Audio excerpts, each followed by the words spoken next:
Good evening, my darling batlings. I hope everyone's had a The fuck was that? You're not gonna say God bless you? You're not gonna say God bless you? I wasn't expecting, you know, sudden boom to blow out my eardrums, but bless you. Gesundheit. I forget how to say it in French. I used to know how to say it in French, but I've lost most of my French skills. That's fair. Yeah, I was afraid I'd have to start late tonight because I had to do some de-virusing on my PC. Thankfully that worked, and we're not going to have to push things back or cancel things tonight. Good. We're continuing Spidey Fridays with more Marvel Spider-Man Remastered mod madness. I've added a couple mods and swapped out some others from the last time. No. And Yeah. Hold that thought. Sorry. Furret, how many? Okay, let me ask you this. That virus you gave me to program into Ari's computer. Why didn't you give me the one I actually asked for? Give me away the secret, goddammit! We were supposed to save that for later! next time you want to put a virus... Next time you will... There's no virus! No, not at all! Yeah, there's no virus. I got rid of it. God damn it, JKR, why can't you do anything stealthy? Because he's not Mori Calliope. She's the one who goes sneaky. Look, I specifically requested the Venjix virus. What did you give me? I gave you the Ebola virus. Ah, that explains it. Furret, have you tried not being an idiot? I tried, it didn't stick. You know what does stick? Spider-Man. He sticks to walls. I'm sorry, Furret. I shouldn't have called you an idiot. It's fine. It's not the first time today. Anyways, let's boot things up and, of course, switch over to the gaming screen and get us out of the throne room. And we gotta have a yeehaw.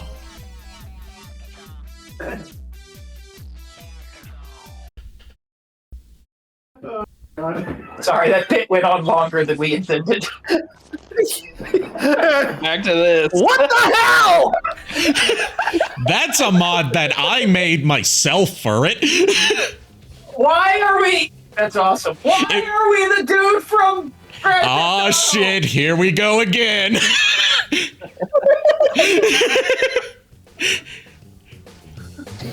Oh, no. What do I get my... Bonesaw is ready. All right. Bunch of stuff at the store. I'm not upset. I'm just disturbed.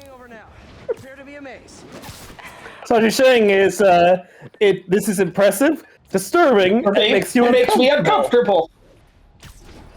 This is impressive, disturbing, and makes me uncomfortable. This is impressive, disturbing, and makes me uncomfortable. Oh, we got a bomb threat. Time for Bonesaw to solve this. God damn it. God damn it, my cousin Kablooey designed Louis Kaboom! God damn it, Louis Kaboom, what the hell? You know what? I don't think Bonesaw is quite nimble enough to deal with this. Probably not. Oh, no. I think this calls for, if it doesn't crash it, Thomas the Tank Engine. Well, it's getting late for Furret, so I'm gonna have to go ahead and hit that old dusty trail. But it's Friday, Furret. God damn it, why do you have to remind me? It's Friday. No. Even Rebecca Black has disowned that song.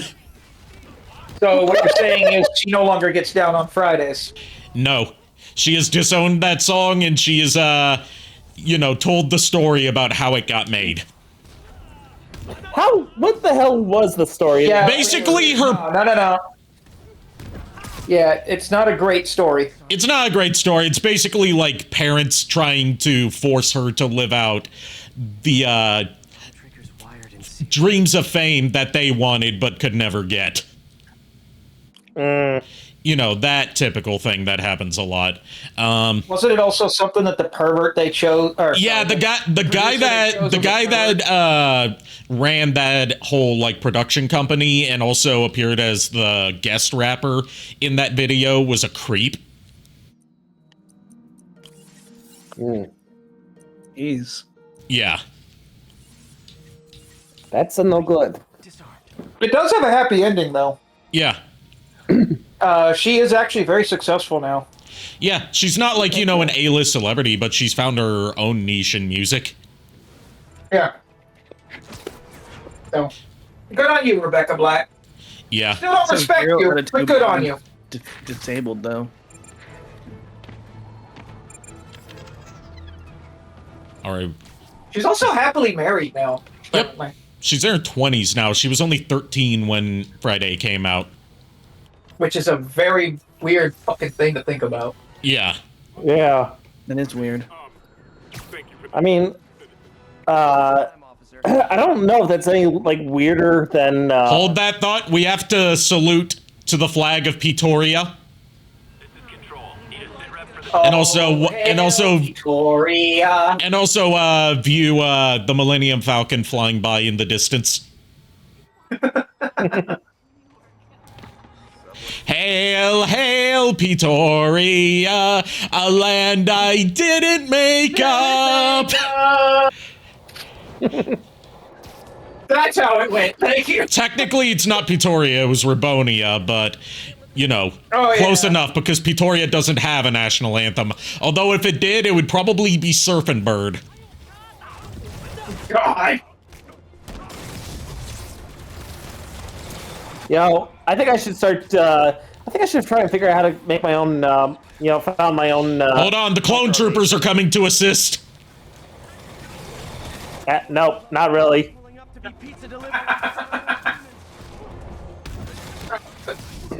They're ignoring you, just like real clone troopers. They're missing their shots, just like stormtroopers do.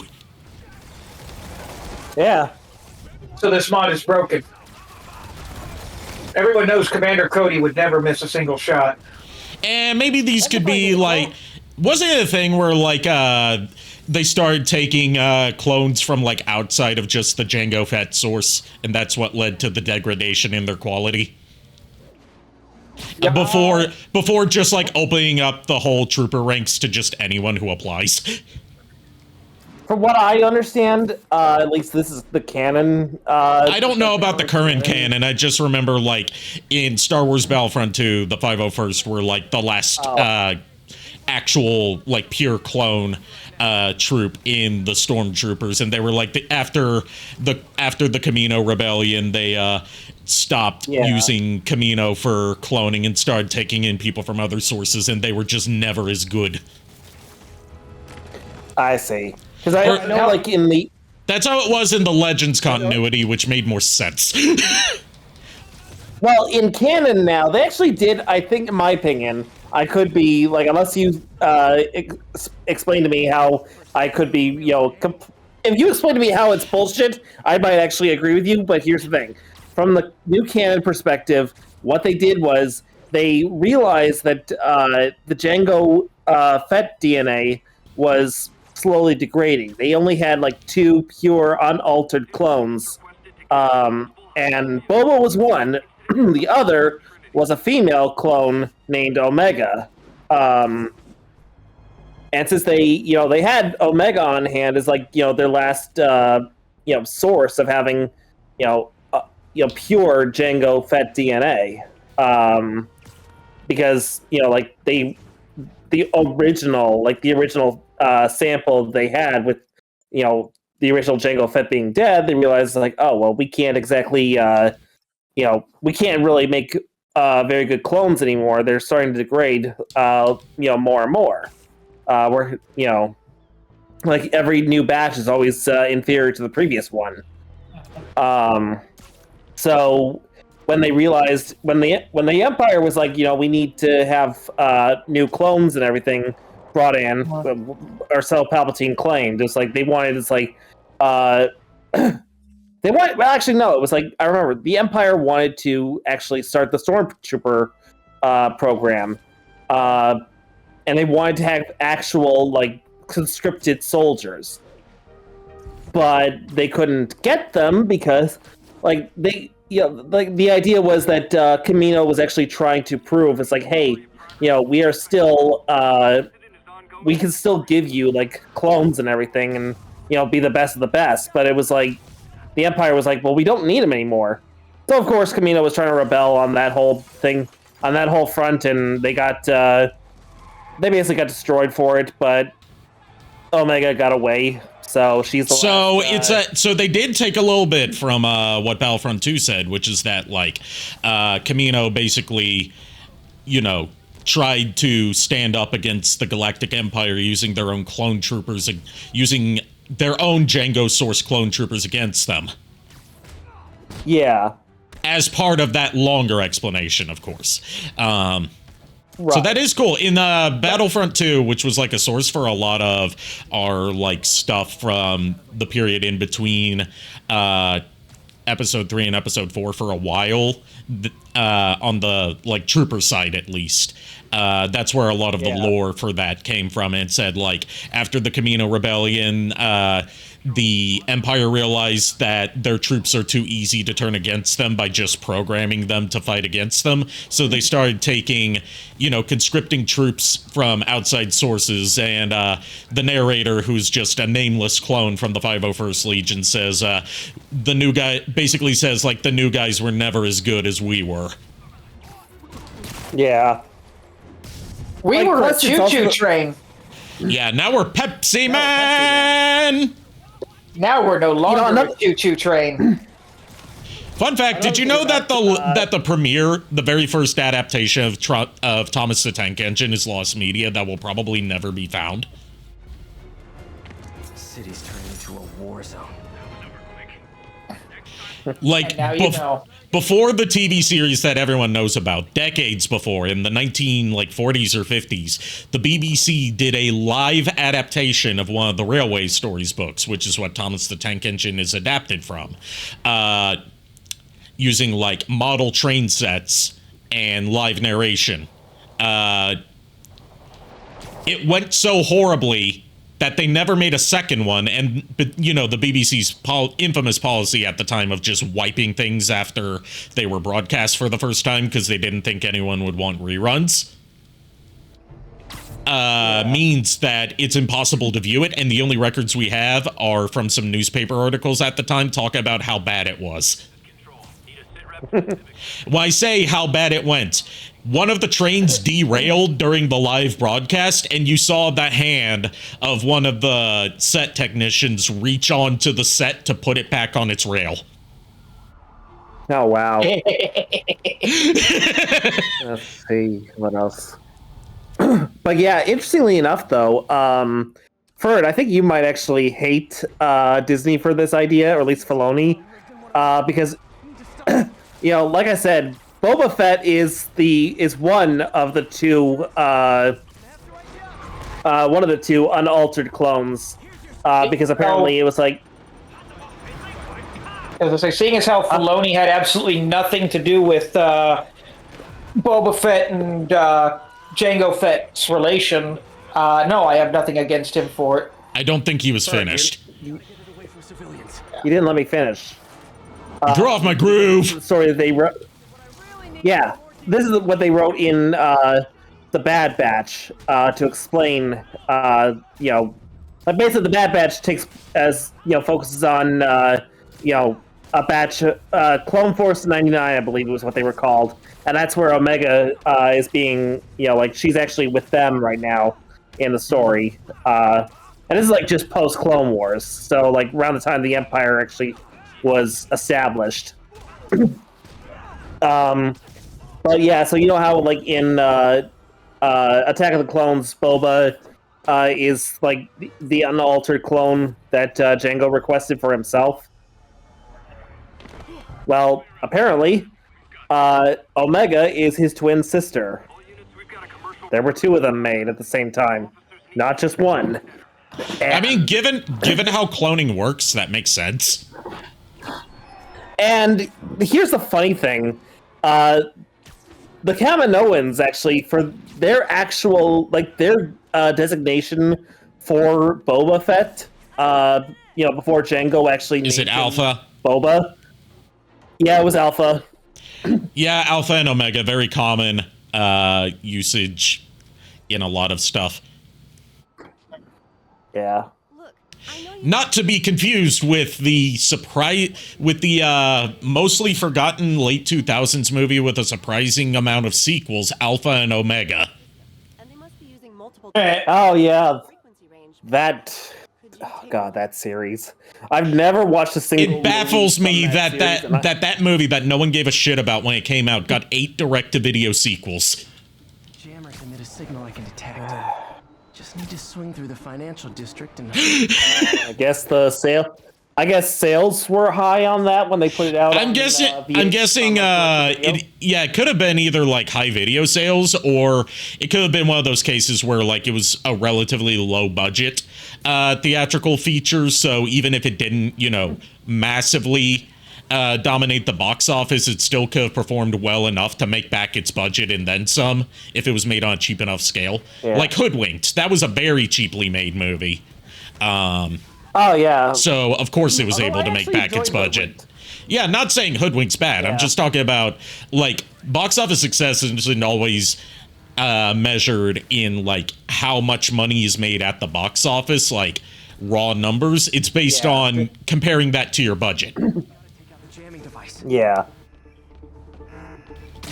And to compare it to your budget, you basically figure, like, because you have to factor in marketing and distribution costs and also the cut that the theater takes from sales, you basically have to make back double what your production budget was Probably a bunch Fair, to yeah. be considered breaking even. Anything above that is profit. Yeah, I wonder if Fisk's men had anything to do with the system going down in the first place. I gotcha. That's why it's very rare for movies to, massively fail at the box office unless they have a huge budget and low box office returns. Like, The Marvels is currently the largest box office bomb by raw sales, not adjusted for inflation. But, like, if you want to talk about, like, lowest box office returns in any movie ever, or just box office, sales in any movie ever, not even factoring in, cost versus budget, it's a movie called Zizek's Road, which I believe only made, like, $113. Jesus. And was only played in one theater. Just need to get rid of the jammer. That's how you know you failed. So that jammer's in pieces. But if you want to talk about, like,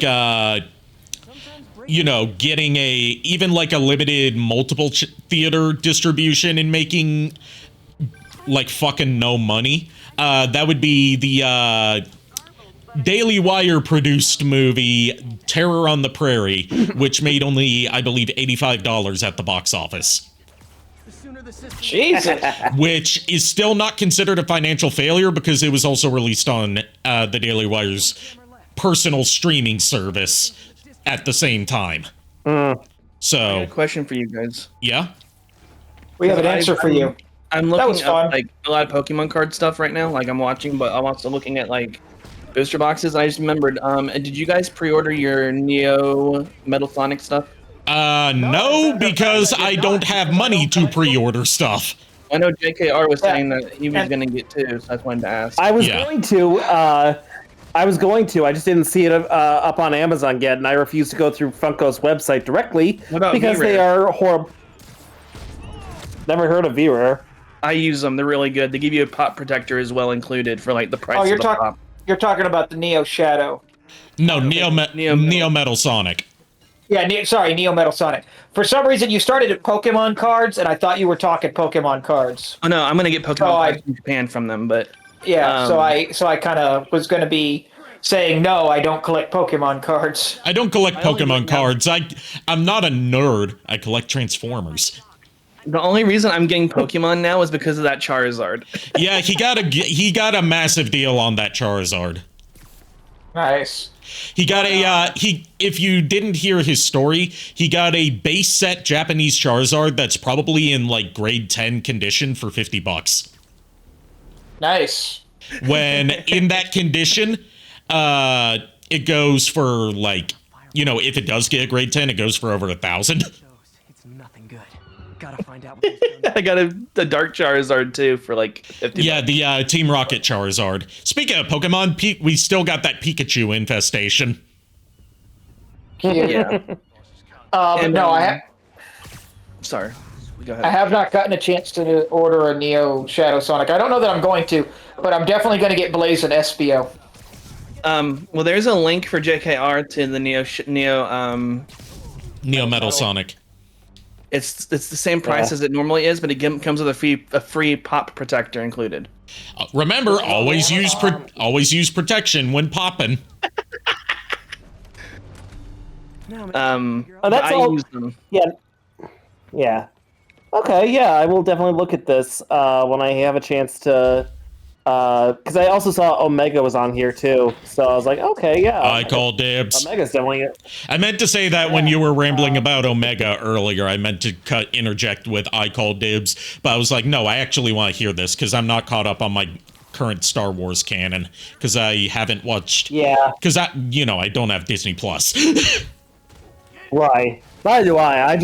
I remember this from when I was actually like actively watching. And I've also never seen Bad Clone Batch Wars, War. so I'm very behind on a lot of stuff. I didn't watch Clone Wars while it was airing because I wasn't watching anything on like daytime Cartoon Network. I was only watching Adult Swim. Yeah. If you don't have Yeah. Disney Plus, who the hell's been using my account on You your never name? gave me your account info. You, JKR! Furret, I haven't logged in since I left you last year. You left? I mean, you left Furret? Jeez. I didn't think things were that bad in between you two. JKR, I told you we were gonna keep that a secret. Yeah, well, I don't give a shit. So it means you two are single now.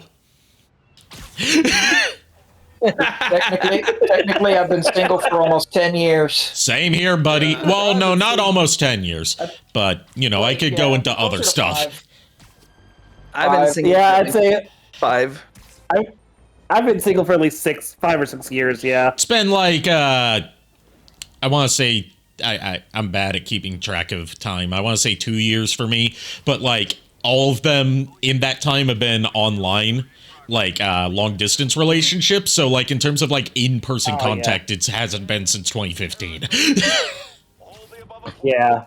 Yeah. But yeah, like the funny thing is, Miles, like I will definitely take the free collector case and everything for it. But the thing is, like for Neo Metal, I'm actually gonna take him out of the box because I have a Metal Sonic sitting like right next to my computer under my light. So it'd be cool to have like Metal than Neo Metal out. Like I love me some robots. Like any sort of machine. Like You're like Donatello. You do machines.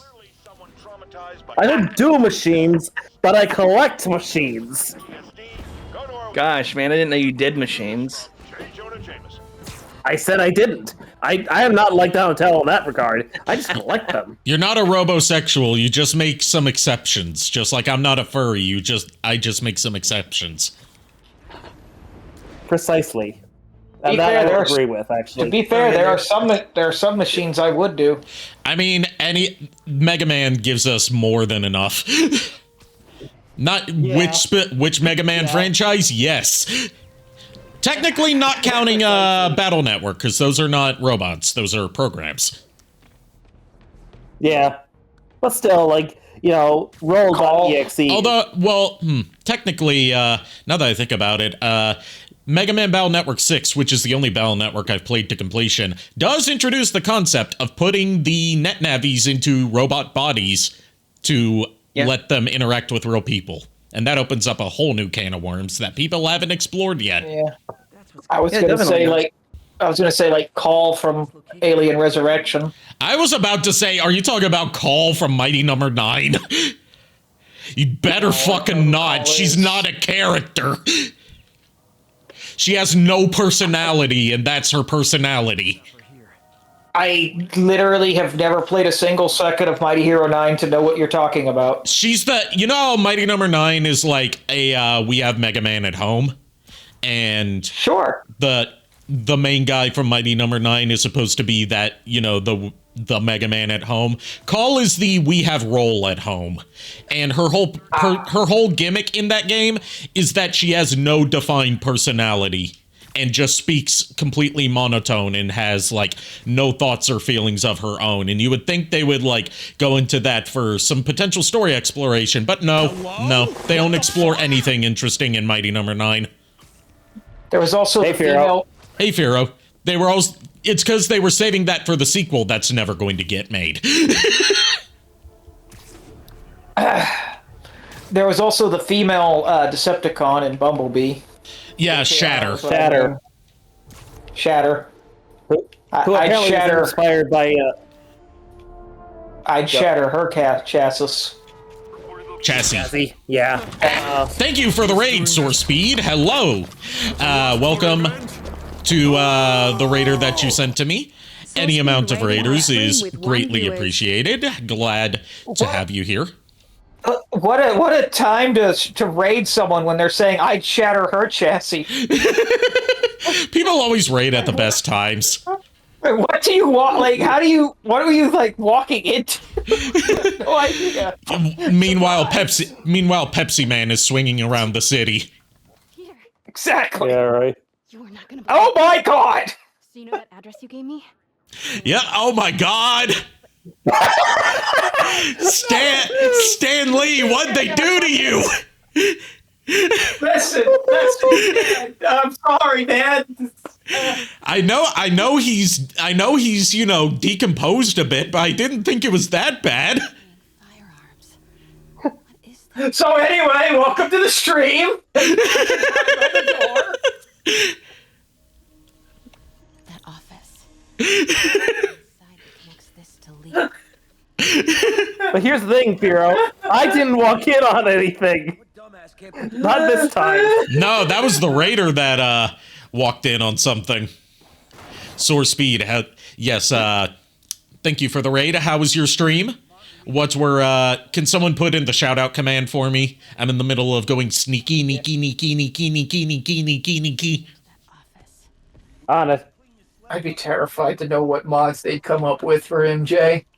Not many that aren't just, oh, she's naked now. Is this all for Lee? Careful. Go on. And for Spider-Man 2, most of the mods are either, oh, she's naked now, or we're gonna try and make her face more attractive, in air quotes. And by that, I mean, looks like something AI generated instead of a real person.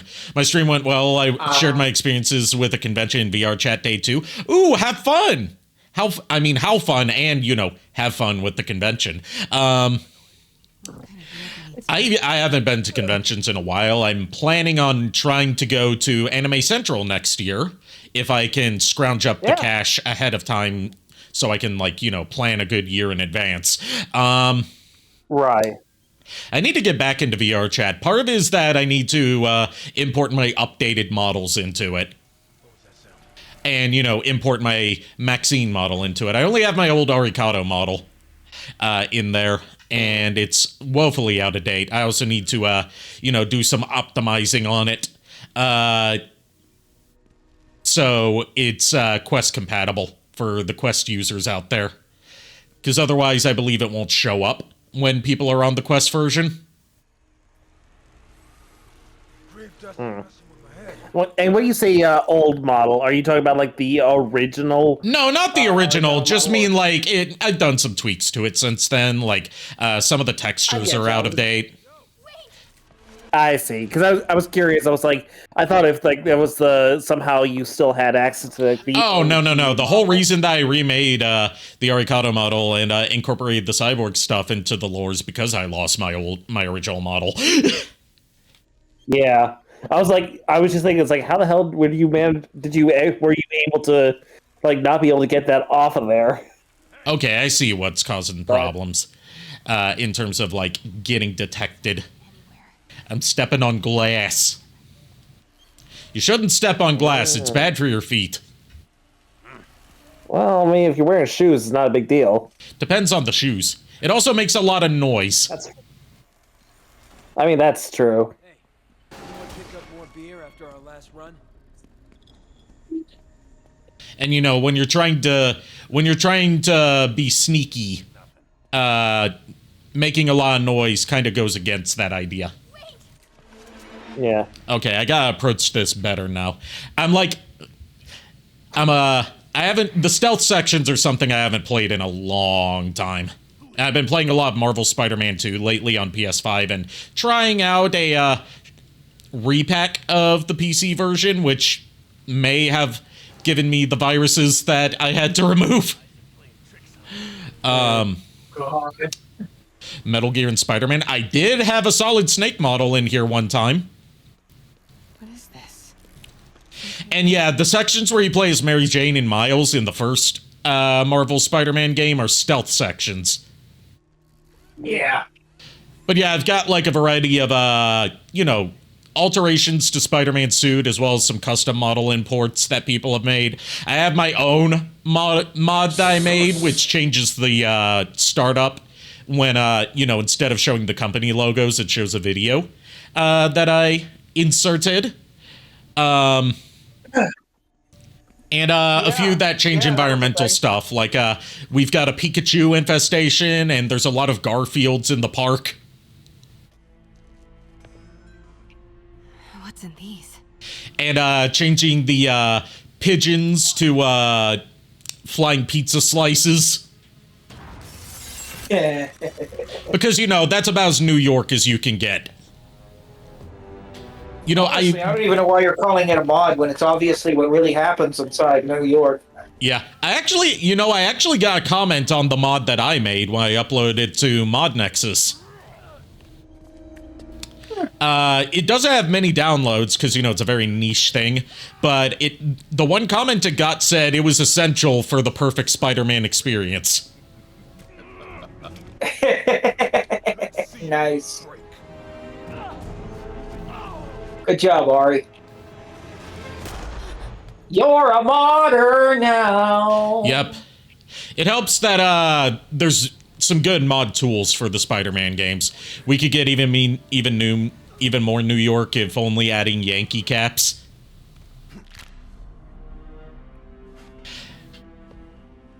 I mean, part of getting this running for stream is that I had to lower the pedestrian density, so we're not going to see as many people on the streets as usual. Good. Like, I can run the game just fine. It's just when I'm trying to stream it, I have to tone down some graphical settings to not overload my encoder. Because, I'm still using like a mid-range GPU and an outdated CPU that apparently doesn't pair well with my new GPU.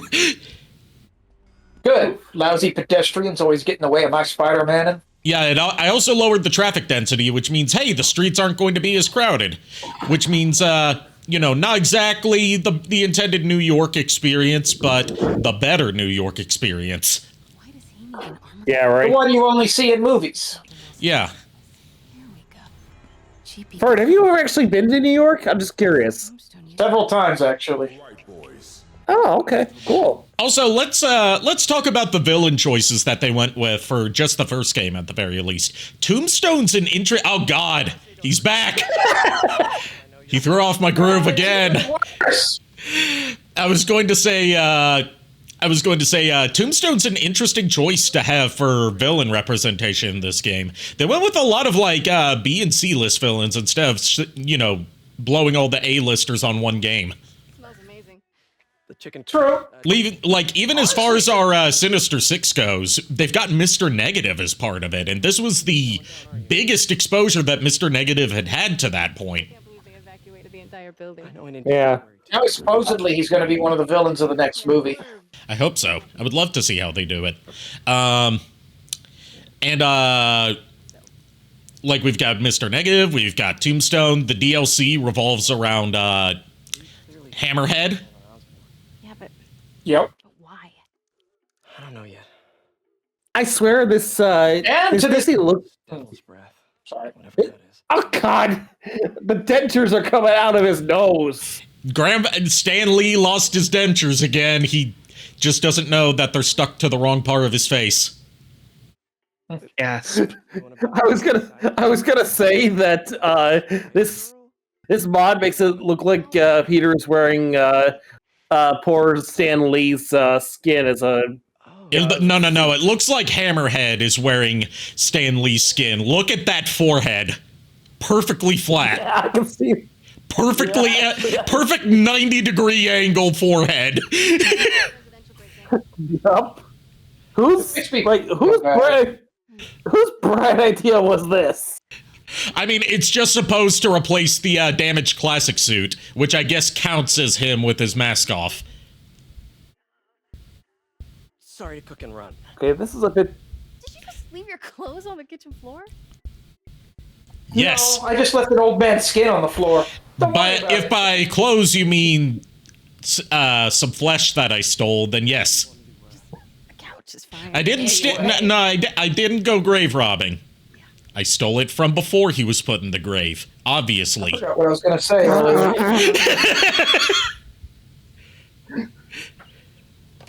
I forgot what we were talking about and what I was going to say to you. The villain representation in this game. Oh, yeah.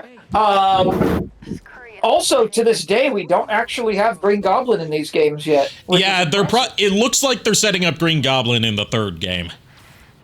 Yeah. Whenever that comes out. They're also, going to have to tangle with stuff that was meant to be DLC in Spider-Man 2, but ended up getting canceled, which means they're going to have to do something with the Carnage subplot. Yep. Partners. Honestly, I was kind of happy with what they did with Carnage in the second game. Yeah, I like the reinterpretation of, instead of just having him as, axe crazy serial killer, have him as, a serial cult leader who convinces people to commit mass suicide and then moves on to his next cult grift. That's how he's a serial killer. Yep. It was rather impressive, disturbing, but did not make me uncomfortable. Yeah, I have my qualms with story beats and side stories in Spider-Man 2. A lot of it having to do with stuff that is tied to the game, obviously being rushed towards the end of development, so they didn't get to do everything they wanted. But Carnage, I like how he was handled. I love laying out. But yeah, I did like from what little I saw of the gameplay for Marvel Spider-Man 2 on PS5, was I did like seeing MJ become Scream. I like seeing Scream in general, so... Yeah, they, apparently in development, their original idea was for, MJ to become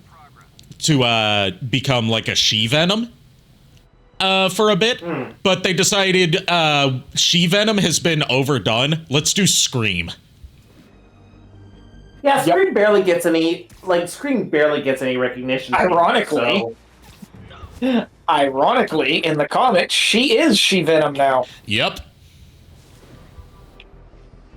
She cannot live without the symbiote touching her in any way, shape, or form now. As the symbiote has been used for a lot in recent stories. That's how they did it in Spider-Man 2, was Harry can't live without the symbiote. Yep. And, another subplot that they planned to follow up on in a live service game that thankfully got canceled was the Spider-Bot collection quest that ties into, a Spider-Verse thing. Oh yeah, the Into the Spider-Verse movies. Yeah, that was supposed to be followed up on in a live service Spider-Man game that got canceled. Police look like Yep. they need some help. Which I'm glad that got canceled because I don't want to see such a cool plot thread get covered in a shitty, an inherently shitty concept for a game. Just like how Suicide Squad shouldn't have been wasted on the Suicide Squad game that we got. Yeah.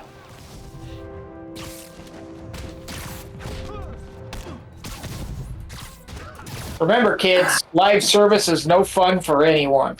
Unless it's Fortnite. That's the only live service that has proven to be monetarily successful and fun to play. I mean, on a weird technical stance, Marvel Rivals could be considered live service. Yeah, that's the latest example of one that people have actually liked. Like, it's very rare for a live service game, except for an Fortnite, to be successful in any way. Agreed.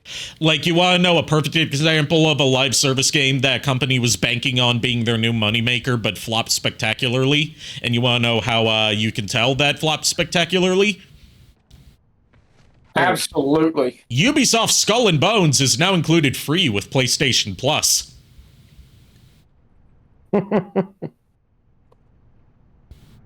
Wait, what is? Oh, Ubisoft Skull and Bones, their live service pirate game.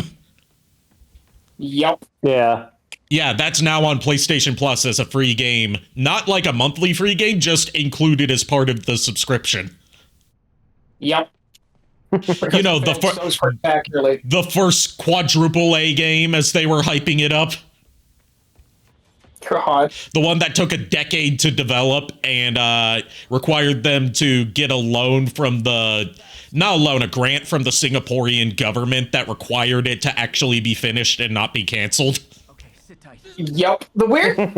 dude, that game had, like, a seriously weird development stage. Yeah, it was supposed to be, like, they first announced it, like, as the spiritual successor to Black Flag, and it ended up becoming nothing like that, other than pirates. And on top of that, originally you were supposed to, like, be able to get off the ship and walk around. I mean, you can get off the ship and walk around, but only in designated hub areas, and, Right. and you were supposed to be able to actually board other people's ships instead of it just happening in a cutscene. Yep. Basically, it was supposed to be good instead of a live service game. Yeah, very much so. That game will forever go down in history as an example of what not to fucking do with your game. It's right Like- up there with Mighty Number 9. Yeah. My number 9 is an example of what not to do with a crowdfunded game, I would say. Yeah. This is what not to do with a Quadruple A. A game. Excuse me, let's get technical. Also, you want to know a perfect example of knowing that Suicide Squad ended up being a massive failure? The fact that you can get the entire game and all of its DLC for pretty much a fucking $5. Yes, exactly. Well, the DLC was free because it was released as seasonal updates. You know, seasonal updates for this non-competitive game. Yep. Oh, JKR fell. You all right Oh, there? shut up. I didn't Okay, fall. never mind. I fell for hours! Yeah, I was asking if you were okay, dude. I was about to say, it's like, yeah, I'm fine. I didn't fall. I accidentally knocked over Metal Sonic off my desk, so I was... Is he okay? I can sneak up through the elevator. He is fine, thankfully. Is the car okay? What car? Should be able to make it. Never mind. The bit was going nowhere. I mean, my car is not okay for it. It was totaled last year. But is Annie okay? Annie, are you okay? Are you okay? Are you okay, Annie? Annie hasn't been okay since the lava accident. Annie hasn't been okay since childhood, let's be honest. Yeah, having to deal with being a slave till he was like age 9. But at least he got to meet an angel Okay, almost there. and marry the angel and have a bang 2 twins out of the angel. Yeah. Let's be honest. He had a better life than most people who had shitty childhoods because he got to marry and get frisky with Natalie Portman. Yeah.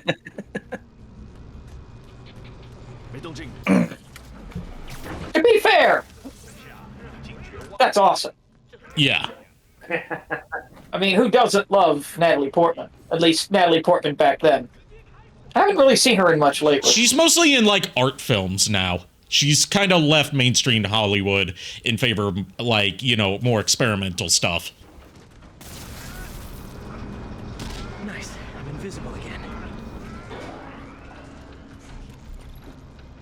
Which, you know, a lot of actors eventually start doing that. Like, Kirsten Dunst hasn't been in a lot of major theatrical movies, but she's been in some art films since, you know, the 2000s. Yeah. To be fair, though, she kind of did Spider-Man and was like, nah, Hollywood ain't for me. Yeah, and then she worked with... Then she did Melancholia with Lars von Trier, and she was like, I'm never working with this man again. Yeah. He is an absolute... you know you don't want... You know how Megan Fox was like, I'm never working with why am I forgetting his name? Michael Bay again, because... And compared him to Hitler. Lars von Trier skipped the middleman and compared himself to Hitler. But, no. Which is why he's banned from Cannes now. Kirsten Dunst didn't even want to do Spider-Man 2 and 3. Yeah, she only did Spider-Man 3 on the condition that she not be written as a damsel in distress. And that was what the original idea was, but due to the massive amount of executive meddling that went on in Spider-Man 3, that's what she ended up becoming. And reportedly, Sam Raimi profusely apologized to her for when he had to tell her, like, hey, you're going to have to be rescued at the end again.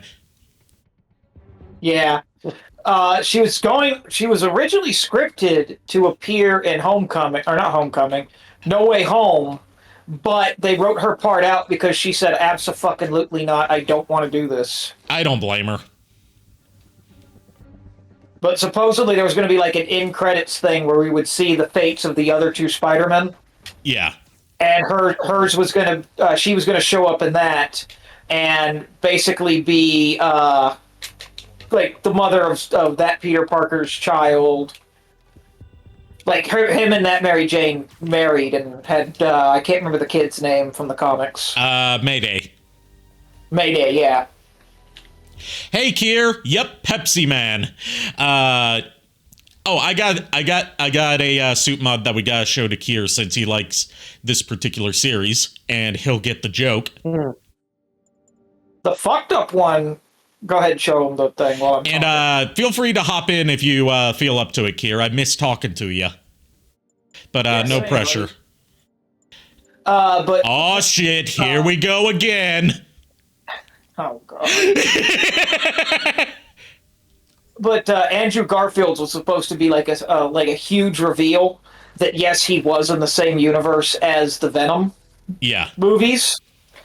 But something happened where, like, Sony was like, no, we want to reveal that in our movies. Thank you very much. Am I going to follow the damn train? There is a mission that involves following a train. Yeah, they basically, like, vetoed him appearing for that end credit scene. And then we're like, no, we want to do that ourselves. And then they never fucking did. I mean, there is an end credit scene that shows Venom entering the MCU and then leaving immediately. Yeah, leaving behind a piece of the symbiote, which ended up going fucking nowhere. Yeah.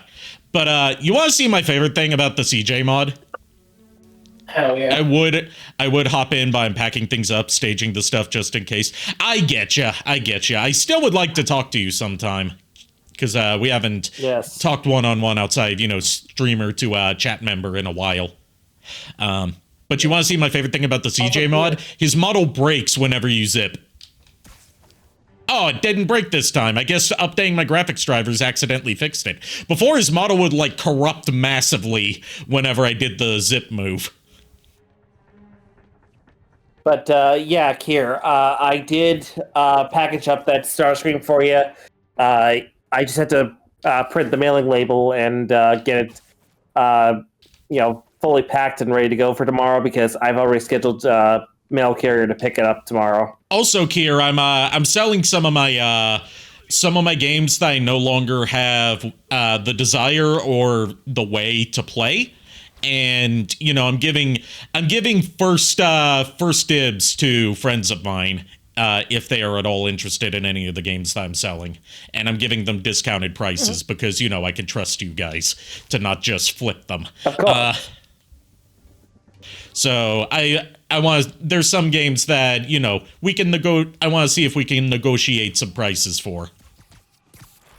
Yeah, I mean, whatever you got. Just if hell, Ari. Miles has agreed to buy one thing from me, and just waiting on the payment for that before I ship it. Yeah. Hell, I mean, for those minicons, Ari. I can't find the minicons. I just can't. Oh, they are somewhere deep in storage that I don't have access to, because it would require moving furniture out of the way. That's like a 2-person job. Oh, okay, yeah, that's fair. I have not been able to find those, and that bugs me so much. I have found that Dark of the Moon Sentinel Prime. I have found that. Okay. I mean, I'm willing to give you a little bit of funds for that.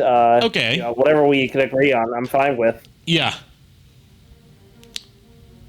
Because I mean, because I'm currently going 3 months without my monthly allowance to pay back my mom for giving me the emergency funds for a new GPU. Right. So I figure this is the major exception why I'm willing to pay you for that item. Yeah. And also because I'm trying to declutter some of my stuff. Right, and honestly, since you're decluttering anyway, I'm might as well give you the funds to, reclutter later. Yeah, exactly.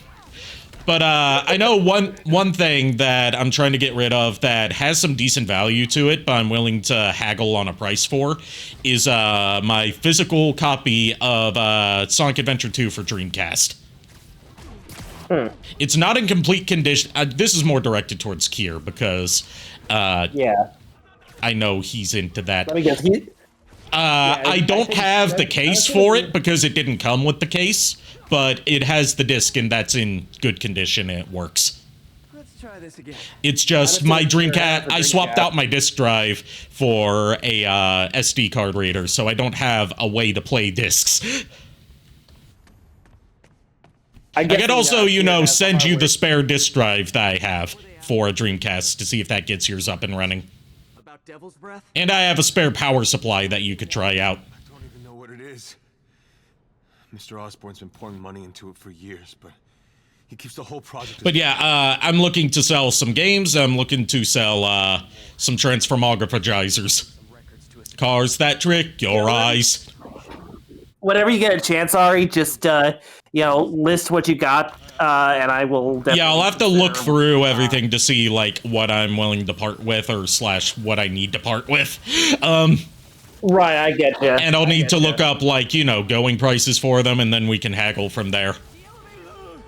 Right, of course. I like that even though the model glitches with CJ have been fixed, the glitches with the explosions where they come out as squares, that's still intact, baby!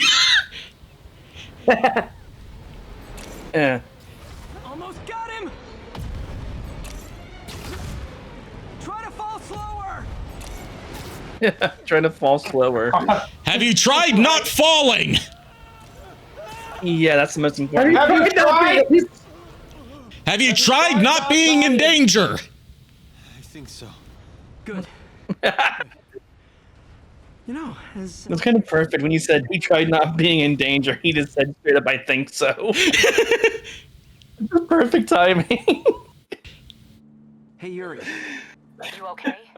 Yeah, but I didn't get. It's still funny to me that they brought in Yuri into this and had Yuri talk to Yuri. Yes. Yuri Lowenthal talking to Yuri Watanabe. Because he knows about Devil's Breath. Right. Whatever the hell that is. And they're married in real life. I just got a lead. A lead? Yep. You sound like a cop. So Yuri is talking to Yuri. Yes, Yuri is talking to both Yuri and his wife at the same time. Yuri? That's So he made the Spider Cop comment. We need to be Spider Cop now. I mean, I do have a Spider Cop suit, but it's very disappointing. Yeah. But we need to use it because now he's mentioned. Don't you mean Spider Cop? I mean, It's the here's a good Spider Cop. we can use Hell that. yeah! I can settle for that. He's safe. Okay. Good enough. It's a There cop. are no issues here. They were looking for a name. You got a pen?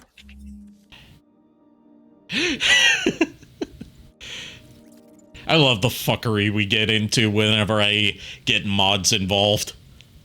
Oh, Oh my gosh. preview for the last gadget that I currently cannot build because I haven't unlocked challenges yet. But we still got the Pokeball bomb. Wait, that looks like freaking Dragonite's lower Okay. body or something. I can't zoom out the model, so it's either Dragonite or Charmander. We'll have to wait until I actually have that gadget. Hopefully it's today. I want to see this shit. I hope so too. We should unlock challenges sometime soon. How did you get my Pokeball into this game? It explodes into Good sticky white fluid, so I should have known it was yours. Good night, everyone. Jeez, Furret, what do you... you gotta clean up after yourself, man. Look, what I do with my Pokeball is my business. Apparently now it's everyone in this game's business because it's exploding. I walked into that one. Yes, yes, you did. Streets. Yeah, speaking of Furrets, I need to get freaking DLC for Pokemon Scarlet and Violet on my new Switch 2.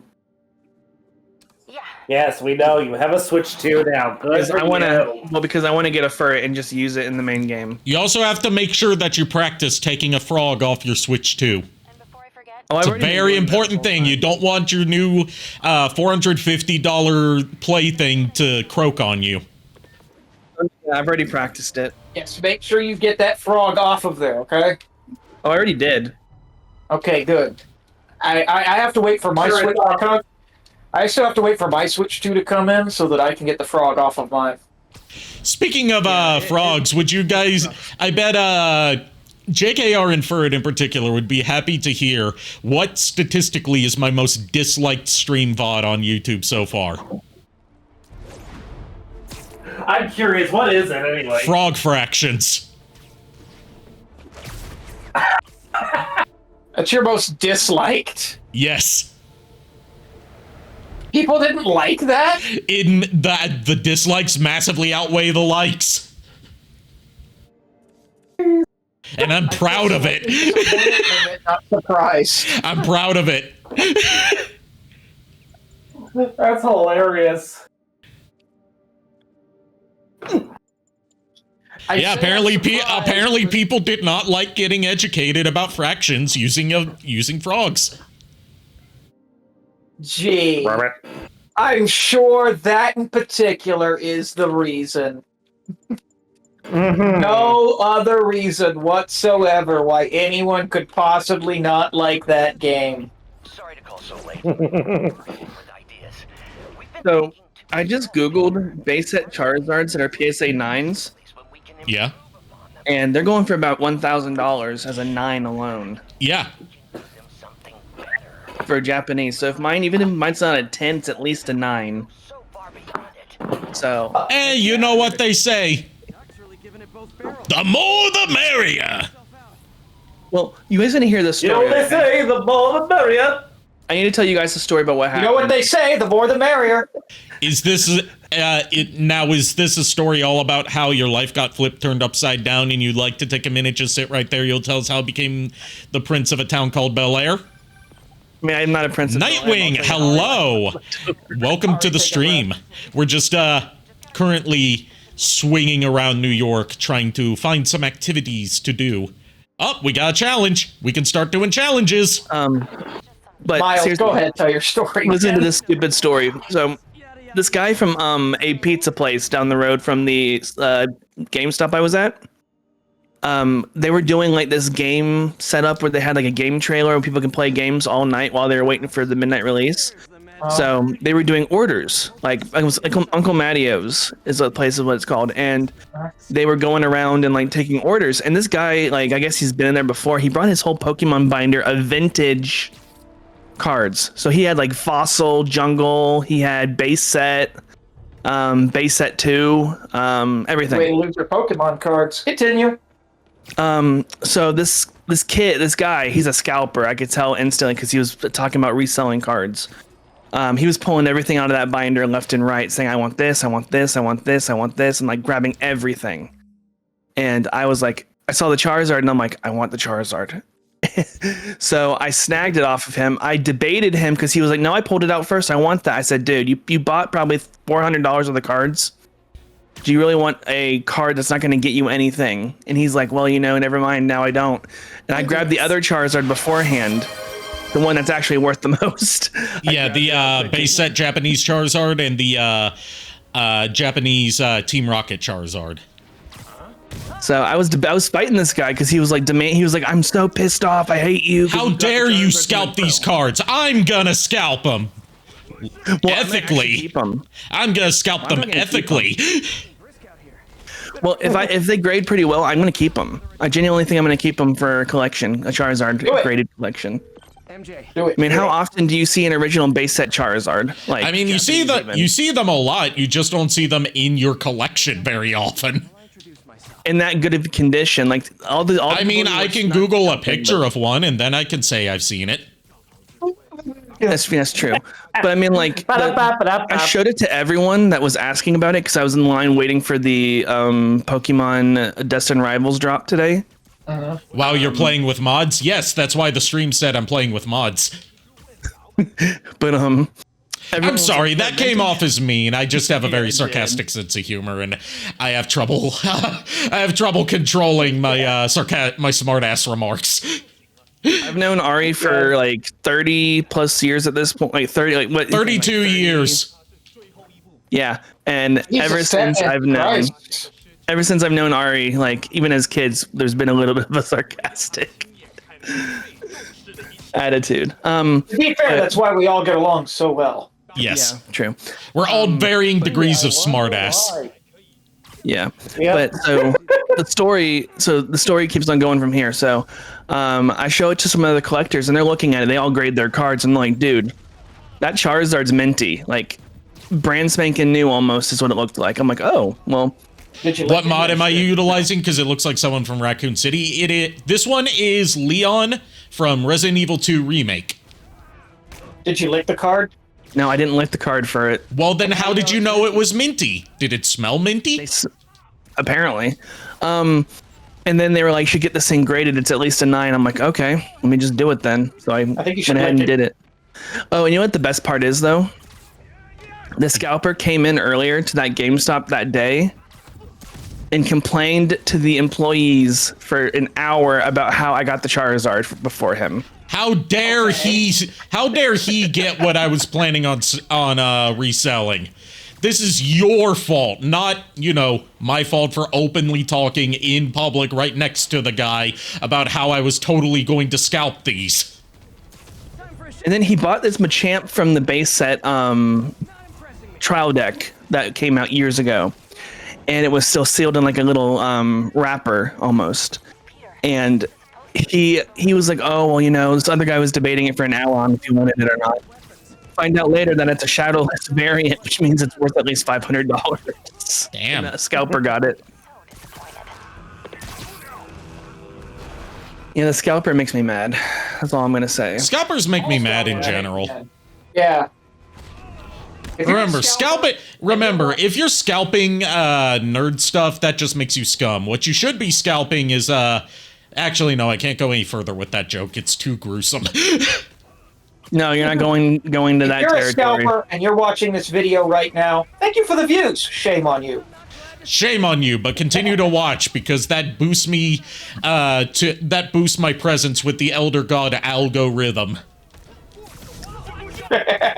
Here, have you seen the picture I posted about what I got? Who can fathom the wisdom of algorithm? I don't even know if I sent it to y'all in that call. I think I sent it separately. There's a picture of Barry. Shui. I'm assuming that's a good thing. I'm not up on a lot of my slang. I'm too old. Shui? Shui, yeah, Shui, dude. Shui. You're not up I on know about Shui? I know about swing. I know about Hui. Wait, No way. Hui. No way. The answer is exactly what no way. Quay. the thing is, I know exactly what Nightwing is referencing. Okay. It's the slang that they used in Batman Beyond. Oh, okay. I haven't seen much of Batman Beyond apart from like the pilot, the first couple episodes and Return of the Joker. Funny story that Yeah. not funny. I bought the complete box set Blu-ray of Batman Beyond like a couple years ago, and I have not ever actually sat down and watched a single episode of it. Not to say I've never seen Batman Beyond, just I haven't watched this particular box set. I used to love Batman Yeah. Beyond. Speaking of box sets, I've got a few box sets that I haven't even cracked open and watched yet. Like I've got most of High School DxD through Blu-ray box sets, and I haven't even opened them yet. I've watched like partway through season 1, and that's it. I'm not used to it being Friday and having off. This is like throwing my brain. You're usually off on Fridays, though. Well, Friday nights, yeah, I meant Yeah. Friday in general. Oh, you mean you didn't have work today? Nope. Oh, Because we that worked last okay. Saturday. That I didn't know. Yeah, because we worked last Saturday for end of month. Oh God, if I had known that we were getting into Taskmaster stuff tonight, I would have seen if there was anything that fucks with Taskmaster. Taskmaster! My God! The shotgun! Most wasted character in the MCU. Fight me. Well, I would say the Mandarin, but Mandarin got redeemed later. Yeah. No, Let's see. Taskmaster is so fucking wasted. I won't spoil anything. I say this calls for Jameson. I won't spoil anything for Thunderbolts, except I'll just say if you're looking forward to Taskmaster being in it, don't. So I found out that in the MCU, Iron Man could be the father of Spider-Man. Gotta hurry and defeat. Given how much Tony is implied to sleep around, that wouldn't surprise me.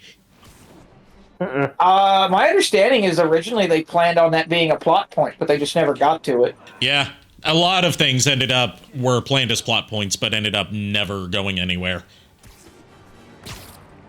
Or at least they, might get to them later in a different form. Like, the stuff with Shang-Chi. Shang-Chi was planned way earlier, but due to production being focused, entirely on all the Avengers stuff, it took, another decade for them to get to Shang-Chi. They also planned on the Eternals much earlier. They also planned on giving Submariner his own movie as part of Phase 1. Yep. But they didn't have the rights to him yet. Yeah, because Submariner's rights were, weirdly split at that time. They also wanted Andrew Garfield's Spider-Man to be tied in. And in fact, in Amazing Spider-Man 2, you can see Avengers Tower in the background. You know what should be a suit mod for this game? J. Jonah Jameson, the Tobey Maguire Spider-Man suit for a mod. That's what I'm using right now, my dude. It's not noticeable unless you really look at it in the light, but it is. Yeah, but that is exactly the suit mod that I'm using right now. Which one? Sorry. the one that Nightwing in chat said should be a suit mod for this game. J. Jonah Jameson wearing the Raimi trilogy Spider-Man suit from that one scene in Spider-Man 2, where he's dancing around the office in the Spider-Man suit. That's what I'm using right now.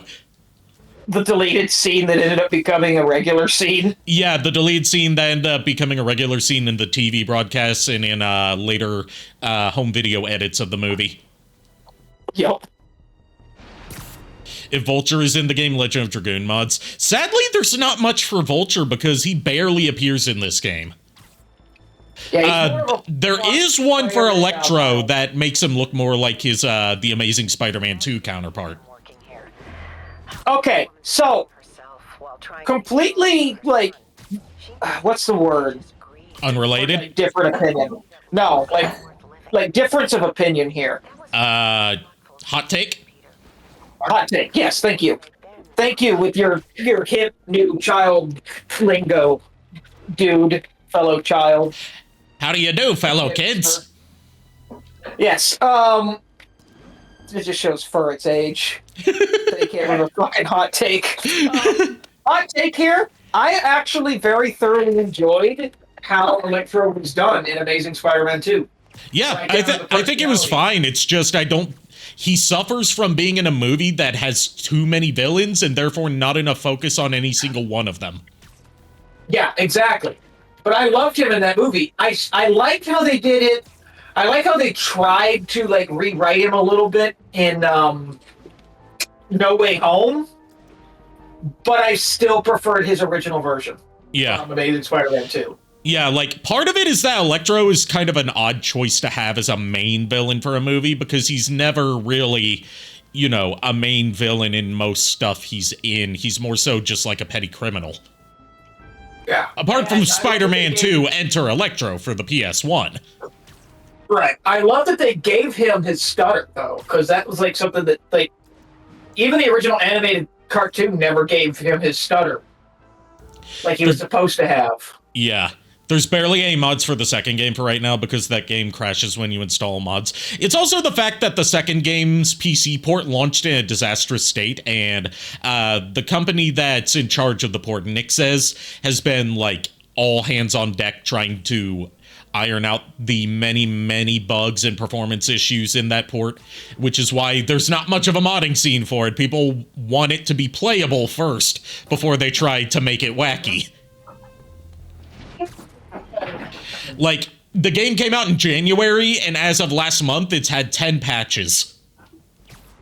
And it's still not in a good state. All units, narcotic sale reported in progress. Officers needed. That's also because the original version was the most buggiest thing when it was on PS5. Yeah, I had it at launch. I ran into an issue that required, like, closing and then reopening the game multiple times where, like, every time I loaded into my save file at a specific point in the story, the collision data for the entire world would not load, so I would just fall into the void. Void? Void? Void?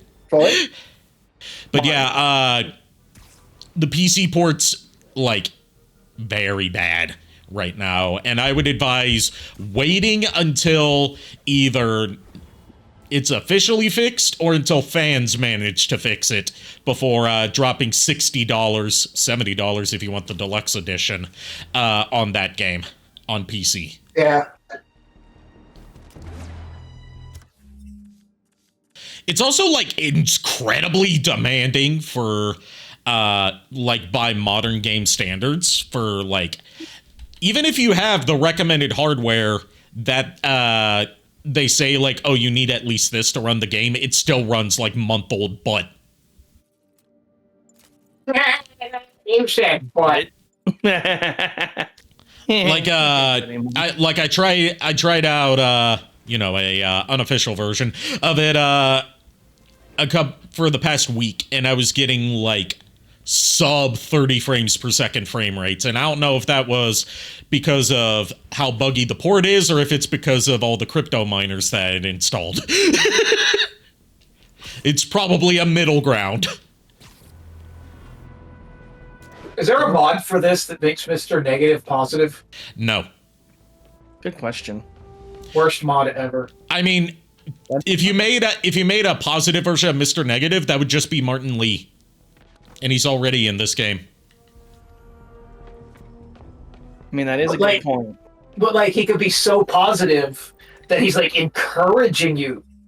Yeah, there's not many mods that mess with voice lines because that's very difficult to do. Most of it's just like model swaps. You know what? I think this calls for Rainbow Mika. Sweet Jesus, mommy Christ. This is her model from Street Fighter V.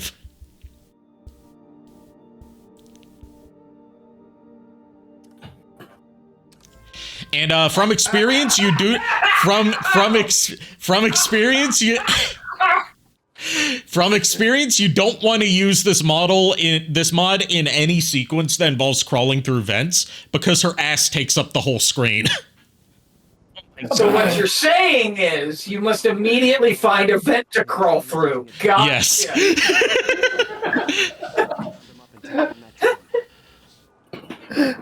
I love how it's like I did the whole like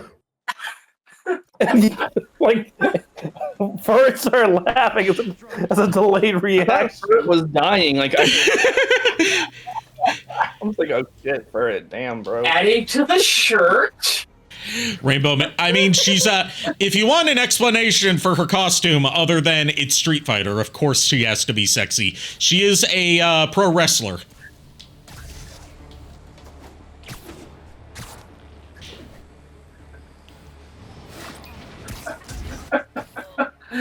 Oh God, I am not okay. Okay, so her costume in Street Fighter V is actually toned down from her original costume from the Alpha series, because in the Alpha series she wasn't wearing like, you know, her singlet didn't have like the heart-shaped cutout for her cleavage like this one has. She just has heart-shaped, like gigantic heart-shaped pasties basically. Rated T for teen, and they still got away with that.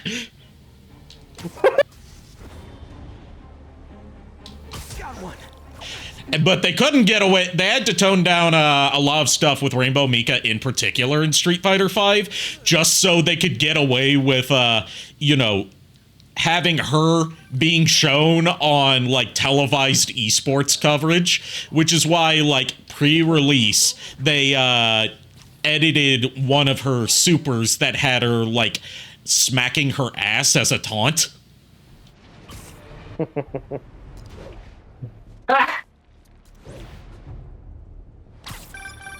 So like in the Street Fighter, gotcha. In the final released version, they changed it so you don't see her smacking her ass. Alright, I will be right back. I'm gonna go get some food real quick. Okay. What you're saying is I need to get into Street Fighter. Gotcha. Yes. I mean, also, Street Fighter 6, they updated. They're using the RE engine to its fullest potential by not only giving us booba jiggle, but also ass and thigh jiggle for Chun-Li and Cammy. To be fair, most of my Street Fighter knowledge extends to A, the characters that were in the movie, B, Chun-Li and Cammy, and C, Jury. Yeah. Oh boy, okay, if we're going incognitus for a Halloween party, we need a good Halloween costume. I think we're fine, thanks. This is at a school for it. We need to be appropriately dressed. Let's get a different kind of ass on screen. Delaney's dressed as back to the other ass.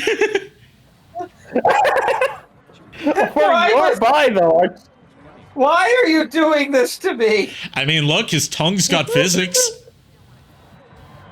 I mean, what that tongue do, but still. Somebody fucking clip that shit. You know what? Let's see, what else do we have that could potentially work? Sadly, there's not many mods for the Stark suit, but... I wasn't saying no to Venom. Let's see, what do I have for... Ah, yes, Japanese Spider-Man. Perfect. This will not stick out. Japanese, got it. Japanese Spider-Man, also known as Spider-Man. The emissary from hell. The what? Yes, the emissary from hell. You need to watch Japanese Spider-Man if you haven't already. It's basically like Kamen Rider or Super Sentai, because it's made by the same production company, but with Spider-Man. And it's a very un-Spider-Man like Spider-Man. Like he's perfectly okay with wielding a machine gun to shoot people. And he has a mech. You left out the mech. Yeah, he has a mech, and he was the first tokusatsu TV series before Super Sentai did it to have a giant transforming mech. Excuse me, are you Dr. Delaney? He was actually supposed to appear in No Way Home, but they just could not get the actor to commit. Oh no.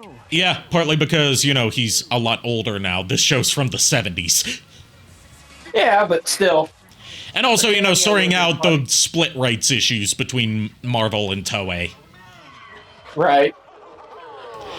They all, Lord and Miller have also continually teased Japanese Spider-Man being included in future Spider-Verse movies, but they keep not delivering on it. I need to find Dr. Delaney.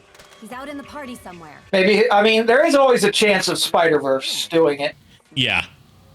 If anyone, like, given that they had this Spider-Man in there, like PS4 Right? Spider-Man in there, and Spectacular Spider-Man, and 60s cartoon Spider-Man, They had fucking guns, web slinger in there.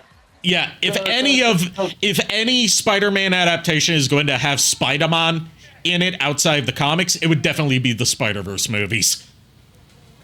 Dude, I'm sorry. I'm going to say it right now. I can't remember if it's Into the Spider-Verse or Beyond the Spider-Verse or what the fuck the second Beyond the one is. Spider-Verse is the one that's coming out sometime in the future.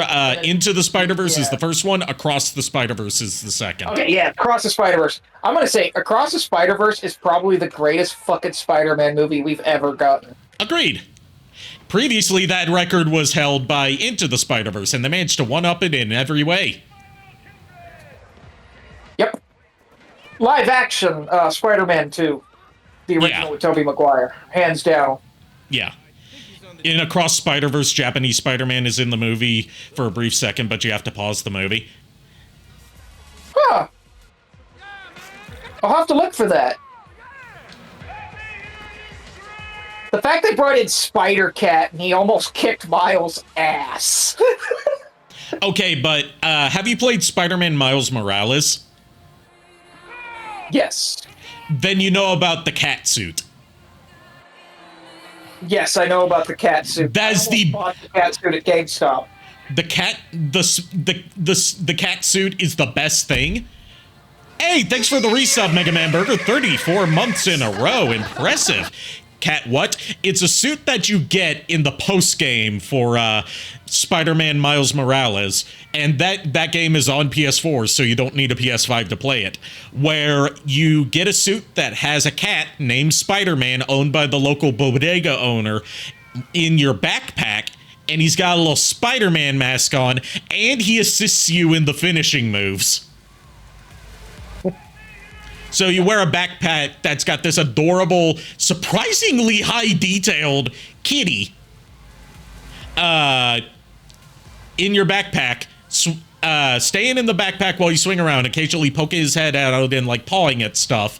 And when you do finishers, he'll, like, leap out of the backpack to, like, boop the villain on the head while you're delivering the final blow.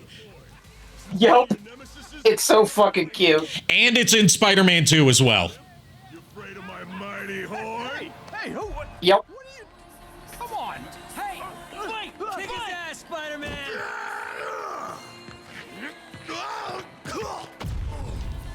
What the hell? Oh, snap! Oh my god. Is that a real Spider-Man? It's not just the real Spider-Man, it's Spider-Man, the emissary from hell.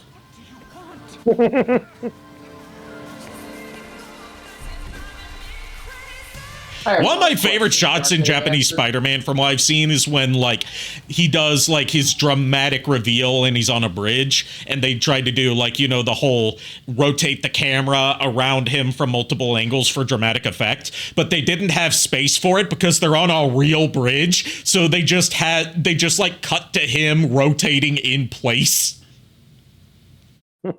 from different angles. So it's like the same straight shot of the bridge, but he's the one rotating.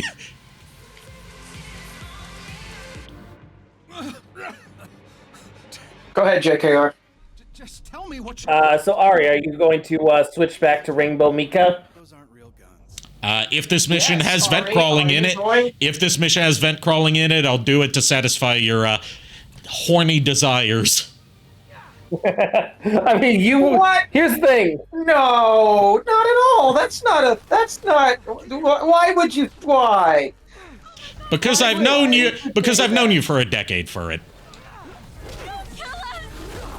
Fair. Not to mention the fact is, Ari. Here's the thing, Ari. Allow me to actually cover for you, Furret, on this one. Here's the thing, Ari. We blame you for the fact that you told us that when you're using the Rainbow Mika skin. So it's my fault that you decided to demand this from me just because I mentioned a technical problem that it introduces. Good. I don't see that as a problem. I'm just saying. Okay.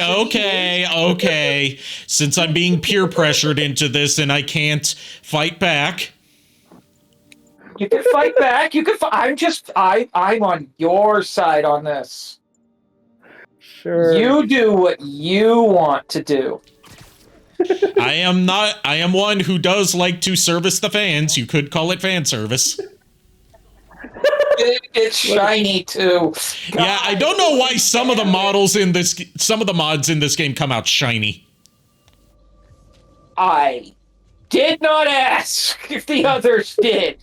Like when I was using a shadow mod, he looked like he had been like covering himself in lube. Yes. You just got your ass. Cake.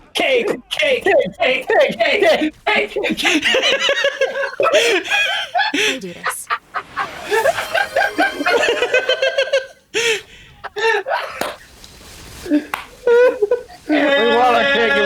Someone clip. Here's the thing. I will clip that, but like I'll wait till tomorrow to clip it, just because I want to wait till the VOD's up. It's easier to. You want to wait for the VOD up so you can rewatch it at your pleasure. Got it. Yeah. Also, that ass. Oh god, what was I going? Oh yeah. I don't know. Where were any of us going with this? We're distracted right now. Oh, good, it's back. Cake. Why'd it turn out that this isn't even really Rainbow Mika? It's just a very realistic latex bodysuit. Suddenly ass. Cake. Yes, all the cake. You recently began working with someone in an Oscorp. Hey, there's something you could say about this cake. You know it's not low fat. Tell me his name. Here's the thing. If there's one thing we can say about me and Furret, it's that we want our cake, and we'll eat it too. Oh, so you eat ass? Didn't know you were into that, JKR. I said weed. So you're gonna eat that? You're gonna eat the ass together then? Got it. You keep me out of your ass-eating Apparently the show's not. venture, sir. There should be a mod where you can play as the villains, unless there already is a mod. There are some mods to let you play as some of the villains, but not all of them work because of how you have to, like, rig it to the base Spider-Man and Peter Parker models. Thank you. Although there are some mods that intentionally have janky rigging for comedic effect. Like, as you've seen, the Stan Lee one has. We don't speak of Stan Lee right now. Not when there's cake on the screen. I mean, a lovely woman kicking ass. with her ass out. I mean, part of her finisher in Street Fighter V is that she hits the opponent not just with her ass, but with her tag team partner's ass as well. I'm sorry, what game? Street Fighter V. She has she's a tag team wrestler, and her partner comes in for my Xbox. Her partner comes in for it's not free on Xbox, but it is included as part of PS Plus. Turning off my Xbox, opening up PlayStation. If it's not free on PS Plus, it commonly goes on sale with PS Plus discounts for at least the Super Edition, if not like the one that includes all of the characters.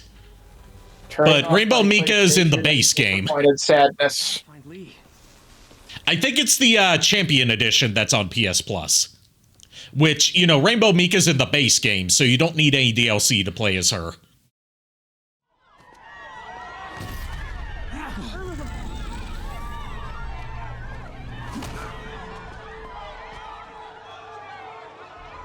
Yeah, I hate Get on random... Yeah, the PC version also has mods for Street Fighter V. Because it runs on Unreal Engine 4, so it's very easy to mod. You'll be okay later. Man, I hate when I'm at a party and a random dude walks up, touches me on the face, and suddenly I'm punching my friends. Man, I hate when I'm at a party and what you just said happens and then I get beat up by a sexy woman in a wrestling singlet.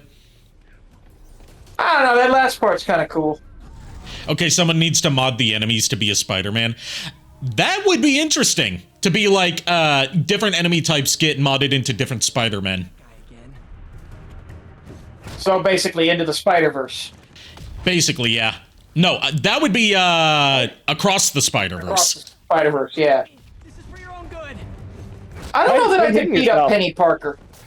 Well, Penny Parker would also be hard to, mod into the game as an enemy type, because remember, it's mostly her mech that does the fighting. Could probably put her over Rhino. I mean, there is a Penny Parker mod to play as Penny Parker, but, yeah. There's not many, like, enemy type mods that I've seen. Most of them are just focused on giving different costumes to, Spider-Man. Penny was my first exposure to Kamiko Glenn. And I absolutely adore Kamiko Glenn. Oh good, the clone troopers have arrived to clean up the scene. Yeah, that's me. I'll explain later. But right now, you need to find a Dr. Morgan Michaels. I'm gonna need you to go ahead and mute the audio. No. The illusion's gone. Now I'll see her face and all I can hear is Yuri Lowenthal. Her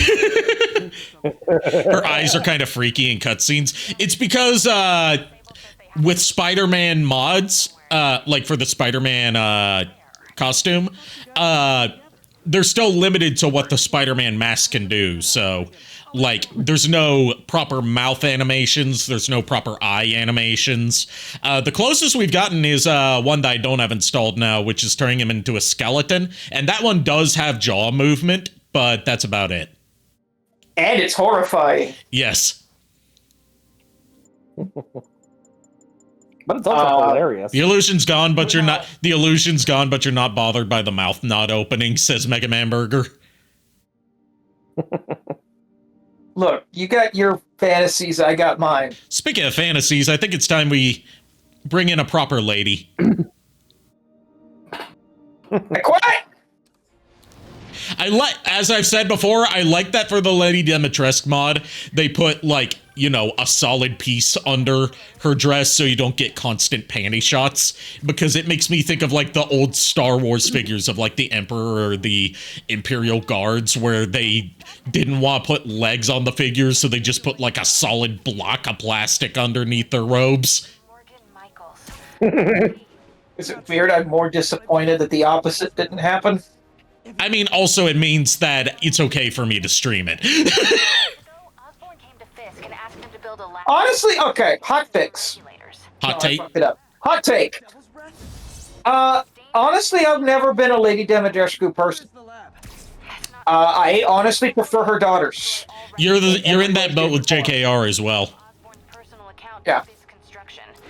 Long distance high five, JKR, but I get the blonde sister. Well, that's fine. Guess it's time to pay. Can we appreciate that they knew what they were doing with the Daughters of Demetresk by making them a blonde, a brunette, and a redhead? Oh wait, there's a redhead. You can have the blonde. Sometimes the web is just attached to the sky. It's not attached to the sky. It's attached to nearby buildings. It just goes off screen.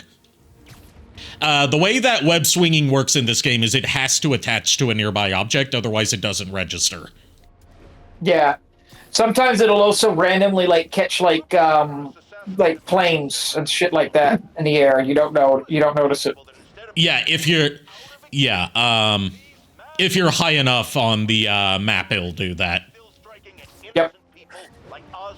But like if he was to like right now, or she right now was to like go up into the air, like all the way, you wouldn't be able to web swing. Yeah. There is a sequence in the beginning of Spider-Man 2 where it very clearly doesn't follow that rule, but that's because it's part of a cinematic sequence where there's not many buildings to attach to. You know, the Sandman sequence. That's the only time it breaks that rule. Right. And I think that's technically it's catching onto the sand particles and shit. Yeah. Even, I've heard a fan theory for, PS1 Spider-Man, where it was before they introduced that web swinging mechanic, so, like, the web just shoots straight up into the air, and, you can web swing. There's a fan theory that I've taken as my headcanon for why that works in Spider-Man logic. Uh-huh. It's not shooting up into the air. It's attaching to the top of your TV screen.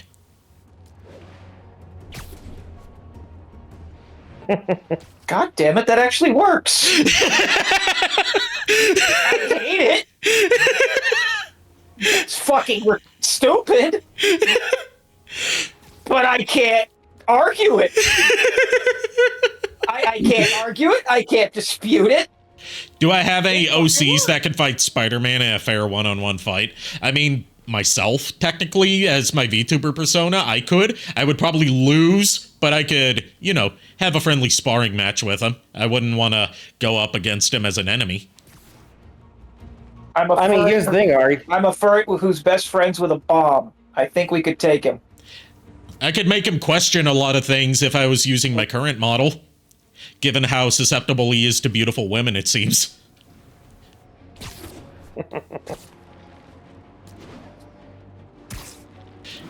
Nothing to say to that, JKR?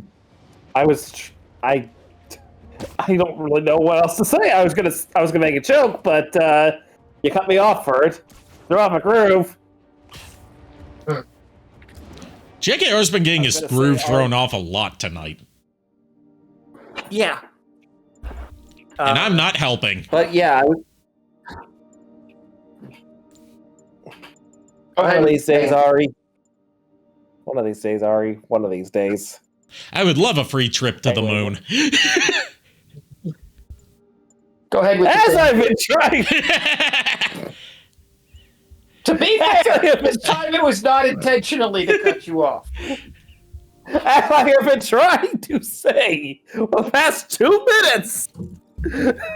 Ari, all you would have to do to fight Spider-Man on a one-on-one match is just have me as your easy weapon. Well, keep in mind, he's dealt with plenty types of bombs before. Yes, but has he ever dealt with a furret armed with a bomb? I don't think he's ever dealt with a furret. He's dealt with dinosaurs before. Are you calling me old? No. I'm saying he's dealt with dinosaurs in terms of, scope of non-humanoid threats that he's dealt with. All right. Crack. But I'm watching you. Of course you're watching me. We're on stream now. She's got you there for it. You win this round.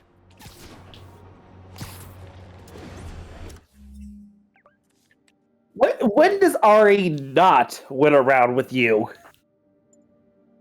Occasionally. This is the Spider Cop mod, and it's very disappointing.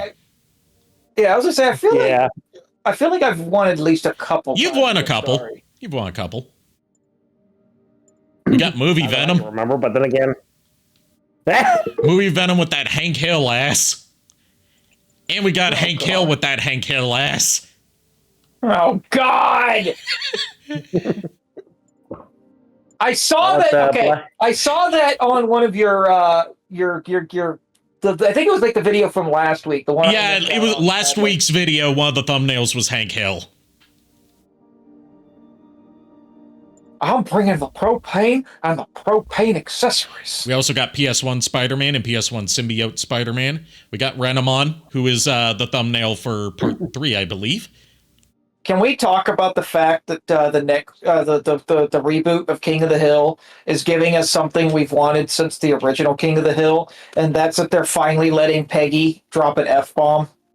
Can we talk about how the King of the Hill reboot seems to be cursed because in between the original King of the Hill's cancellation and after that we had Brittany Murphy pass away, and then after the reboots announced we had Tom Petty, we had the voice of Dale, and now the voice of John Redcorn pass away. Yeah. I was trying to bring it on a light note. What I'm trying to say is this reboot is cursed. Yeah, no, they've already said they're putting like high security on the rest of the cast for this. Anyway, time for a different lady. I was just gonna say a real lady.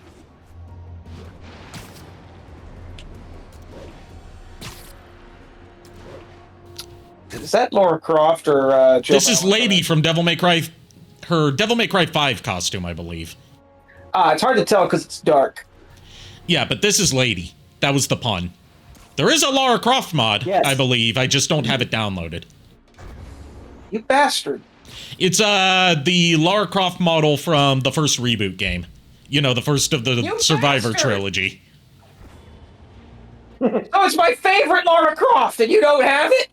I don't have it yet. I'm nowhere near done with this game, so I could save it for another Spidey Friday. Plus, I'm streaming this again on Sunday. Speaking of, little bit of self-promotion here. I'm currently playing those games every Thursday, so drop by my stream for some Tomb Raider Thursdays. Welcome back. Sorry. You know what? This calls for the real Raimi suit. The PS2 Raimi suit. The only difference between the HD Universe Lara Croft and the 3D Universe Lara Croft is one's rich and one's brokish. No, they're both rich. They're both rich. It's just the one from the reboot doesn't care. Yeah, the one from the Survivor trilogy doesn't care that she's rich, whereas the PS1 universe Lara Croft and the Legend trilogy Lara Croft flaunt their wealth. Yeah. JKR, you were trying to get my attention like several times and kept getting cut off.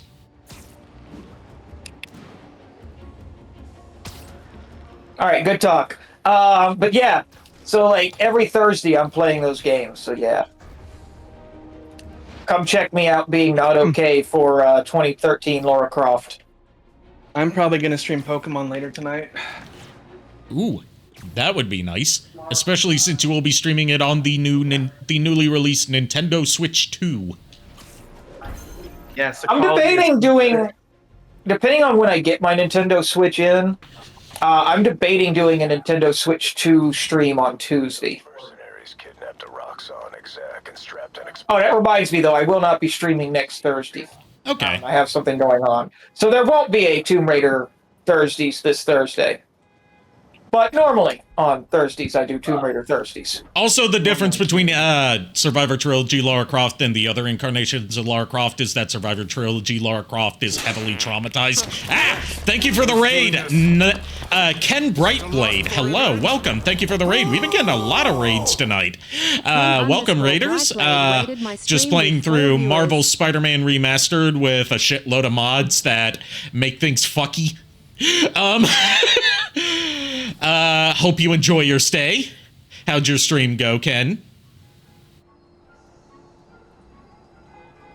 And if you don't mind sharing, what were you streaming? And one of the mods, probably JKR or maybe Kiro, if Kiro, I'm combining Firo and Kier together. Oh, Mershin, hello! Glad to see you here. How have you been doing? I haven't been able to catch many of your streams lately because I've been in kind of a funk and also dealing with like upgrading my PC and issues with that. But how's everything been going for you as well? Rating here was Mershin's idea. Oh, that's so sweet. Thank you. You're gonna make me blush, and I don't have a emote for that on this model, sadly, because I don't have a blush texture for it yet. I'm working on that. You know what? For stealth, we need, since this is a stealth mission, and I don't have Solid Snake installed, this, what's something that would be appropriately stealthy? I think the stealthiest skin you could possibly have is that Street Fighter girl whose name escapes me, but that totally doesn't matter. Rainbow Mika. Yeah, her. I think she's very stealthy, and I think you should stealth with her. Now do Lady. We haven't used Lady yet. I just used Lady. Oh, I was gone. Damn. You know what? I think this calls for Spooder Man. Stealthy. Renamon's pretty stealthy. Spooder Man. This is definitely a job for Spooder Man. I mean, there's nothing stealthier than a giant fucking fox lady. I think that stands out more. Well, actually, now that you mention it, Renamon is pretty stealthy in Digimon Tamers. You know what? I'll concede to the furry demands again, like I did last time I streamed this, and give you some Renamon action. I love that one of these are the Todd McFarlane Venom. Yes, based on his very first appearance on in the comics. I've got several Venoms in here, including PS1 Venom, which was my introduction to Venom, funnily enough.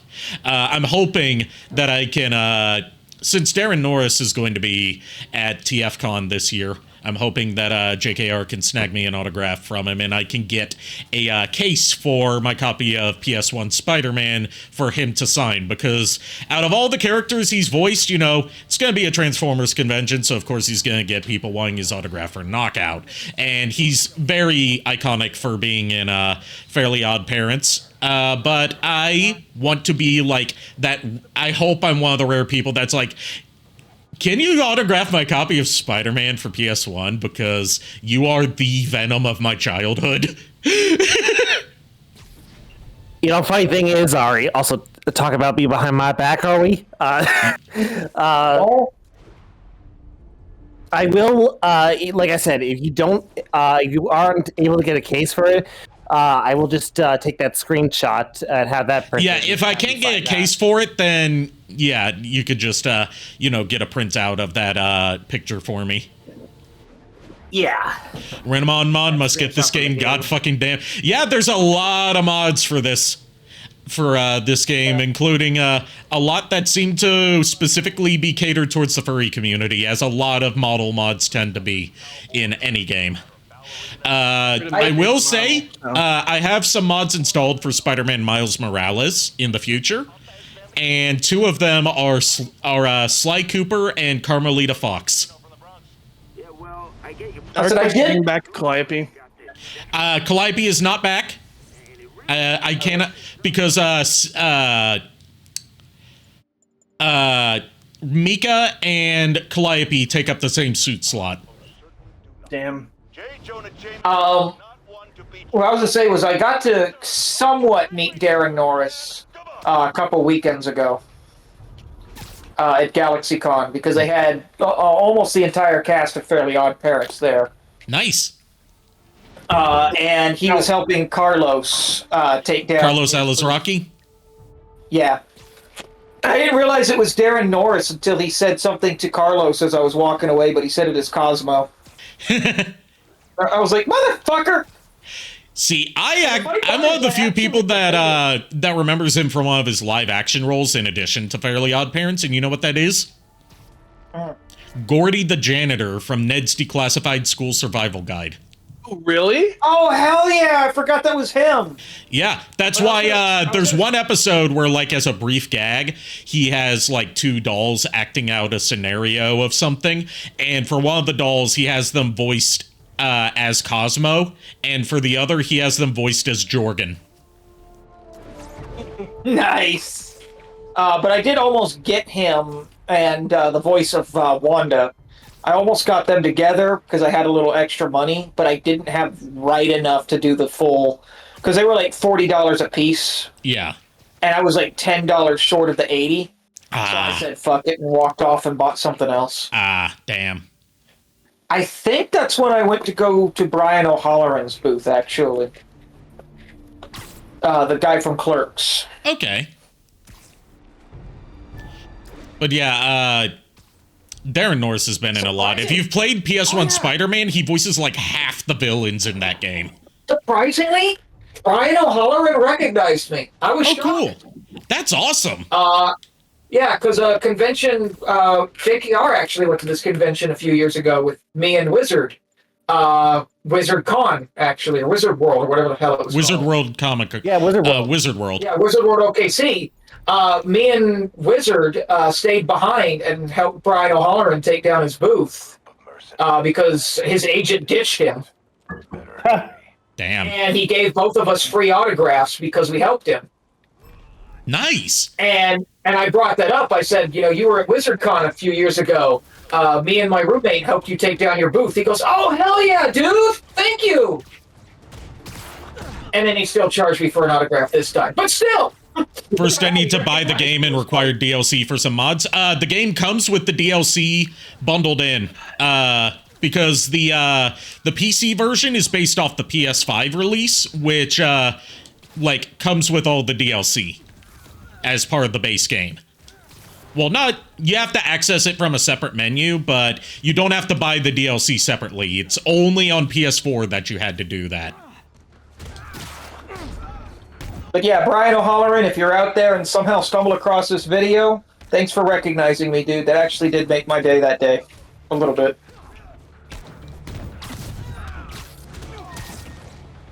Anyway, time to surf the web, surf the web, surf the web. Shut up, Brock! Seriously, PS1 Venom is one of the most accurate portrayals of Venom in terms of his personality, because he's not just, you know, antagonistic to Spider-Man, he's a massive goofball. While also being, like, darkly humorous about it. I remember that now. Like, when he kidnapped... Like, he goes after Spider-Man in that game not because of his grudge against Spider-Man, but because he thinks that Spider-Man is the one that is, like, kickstarting all the villainy in the game. So he thinks he's fighting for the side of justice. And, he, like, kidnaps Mary Jane as part of his plan to take down the evil Spider-Man, which turns out to actually be Mysterio in disguise.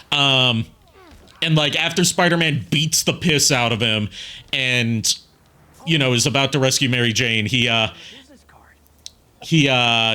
explains the situation to Venom, and Venom's just like, oops, our bad. Our bad? Our bad?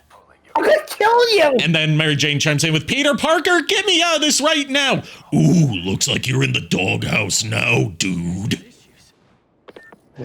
Oh yeah, it's like, Bummer, you're in the doghouse now, dude. Yeah, and when they're trying to figure out who could be behind, like, all the plans involving, like, symbiotes and, you know, putting the fog over the city and all, and stealing tech and all this stuff, he's like, ooh, we know, the Mighty Thor. Mighty Thor? Get real. The Submariner. Galactus. Galactus! Yeah, I remember that. God, finding out that was Darren Norris, though, that's funny. Yeah, he voices Mysterio, he voices Venom, he voices Eddie Brock, he voices Scorpion.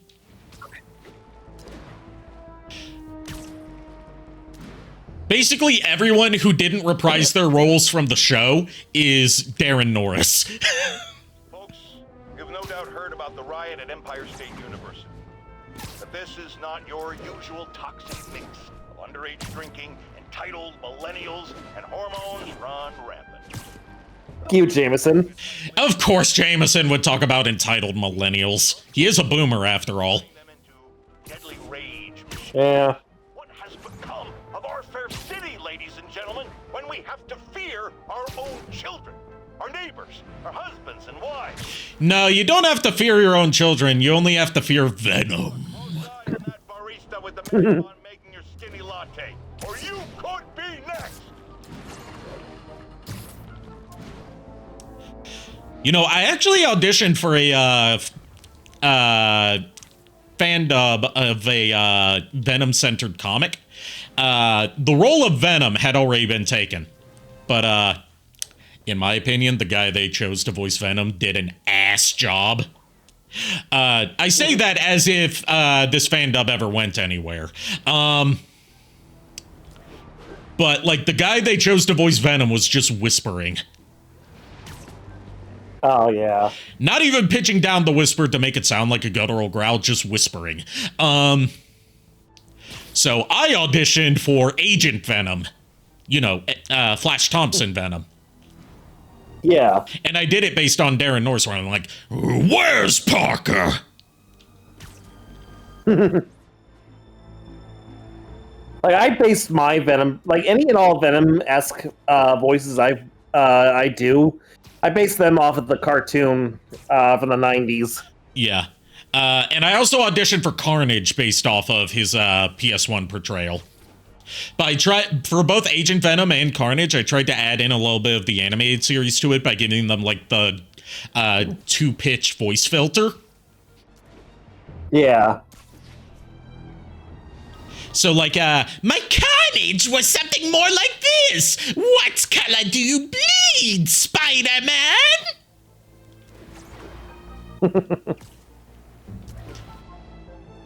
Yeah, surprisingly enough, that video game was like my introduction to a lot of Spidey villains. And Same here. It was in my introduction to like a lot of Spider-Man stuff in general. All right, time to see what the hell model is used for the suspension matrix. Yeah. It's probably Dragonite. I don't think it's Charmander. Unless it's Charizard. I can't rotate it, so I can't tell.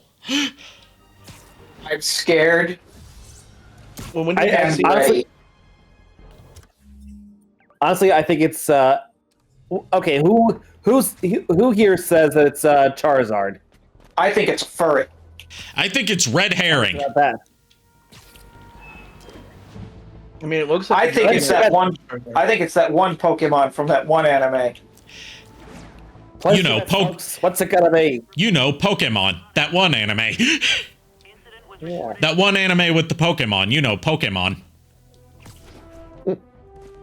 Actually, no. There's more than one Pokemon anime, so it could be a different one. Hi, Garfield. I was gonna make a joke. Oh, Garfield just noped out of existence. He saw what was about to happen. He's like, I will not have any part in this. Fuck off. He's like, I didn't have any lasagna. Yeah, I was gonna say there's no lasagna here, so fuck this shit. It is a Charmander. What? It's a Charmander. Oh wow. It's a fucking Charmander.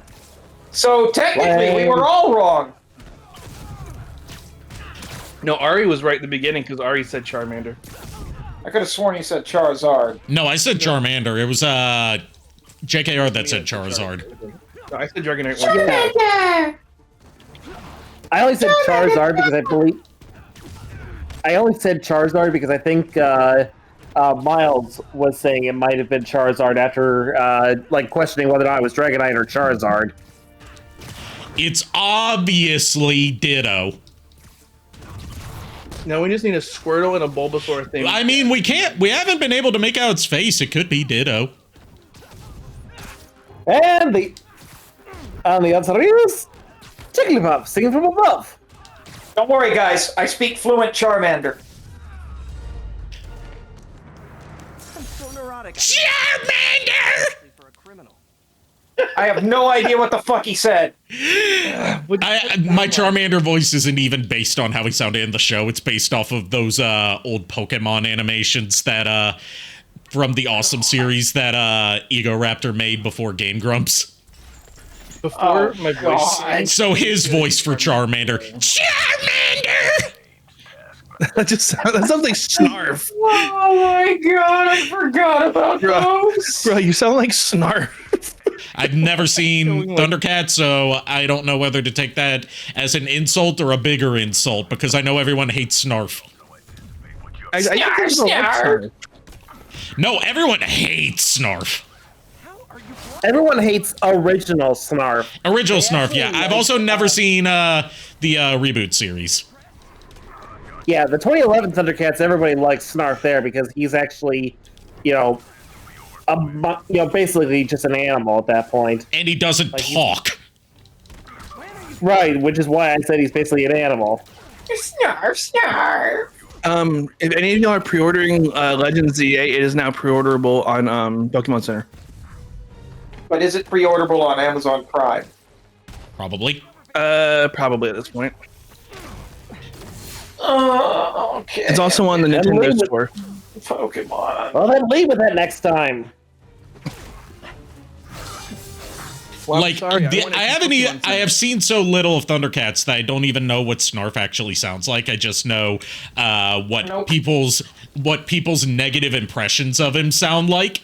When they're making fun of how annoying he is. And like the one that sticks with me because it's the most I've heard someone say in a Snarf impression is from an old Ashens video where he was like looking at some action figures and the subject of Thundercats came up and he talked about Snarf and he just went, Snarf, Snarf, Lionel, why are you licking Chitara's nipples? Snarf. I beat you. You ran away. That's so bad. Once I've seen what you can do, we'll talk about round 2. That's funny. I try so hard to be likable. Why does everyone always want to fight me? Still hilarious to me how this game managed to make Taskmaster 10 times more badass than the MCU did. Yes, in a game where he's just a side quest. I am tempted to play Cyber Sleuth before October 3rd. I mean, do it. No one's stopping you. No one's stopping you but you. I know. I come back into the room and hear nipples says Snarf. I'm glad you figured out that was supposed to be Snarf. Because otherwise we have several questions. We can be concerned. But yeah. Oh, we already are. We're always concerned. We care about our friends here. We're always concerned for our friends. Yeah, I used to do Charmander though back in the day, but my voice is so much deeper now I can't do it because it was like that little like. I used to do a decent Togepi, but obviously I can't anymore. Here's a funny thing. Same thing. To this day, here's a funny thing. As a kid, people thought there was something wrong with me because I was able to do Psyduck too damn well. What I say when I was younger for this next one, as in like when I was in like 8th grade through the first couple years of high school before my voice really got to the deepness that's at now, I used to do like really good impersonations of hentai sounds. Welcome to grown-ass men doing Pokemon sounds, the stream. While Spider-Man is being played. Also, thirsting over Rainbow Mika. We need a freaking Pokemon model for a freaking Spider-Man now. I mean, we've got Pikachus infesting the city streets and parks. We've got Charmander as the suspension matrix, and we've got a Pokeball as the web bomb. Now we need an actual character. Well, we've got a Digimon, and as we all know, that's better. Hey, okay, so also I'll accept it because I like both the same. I say that's better because Digimon are sentient and therefore can consent.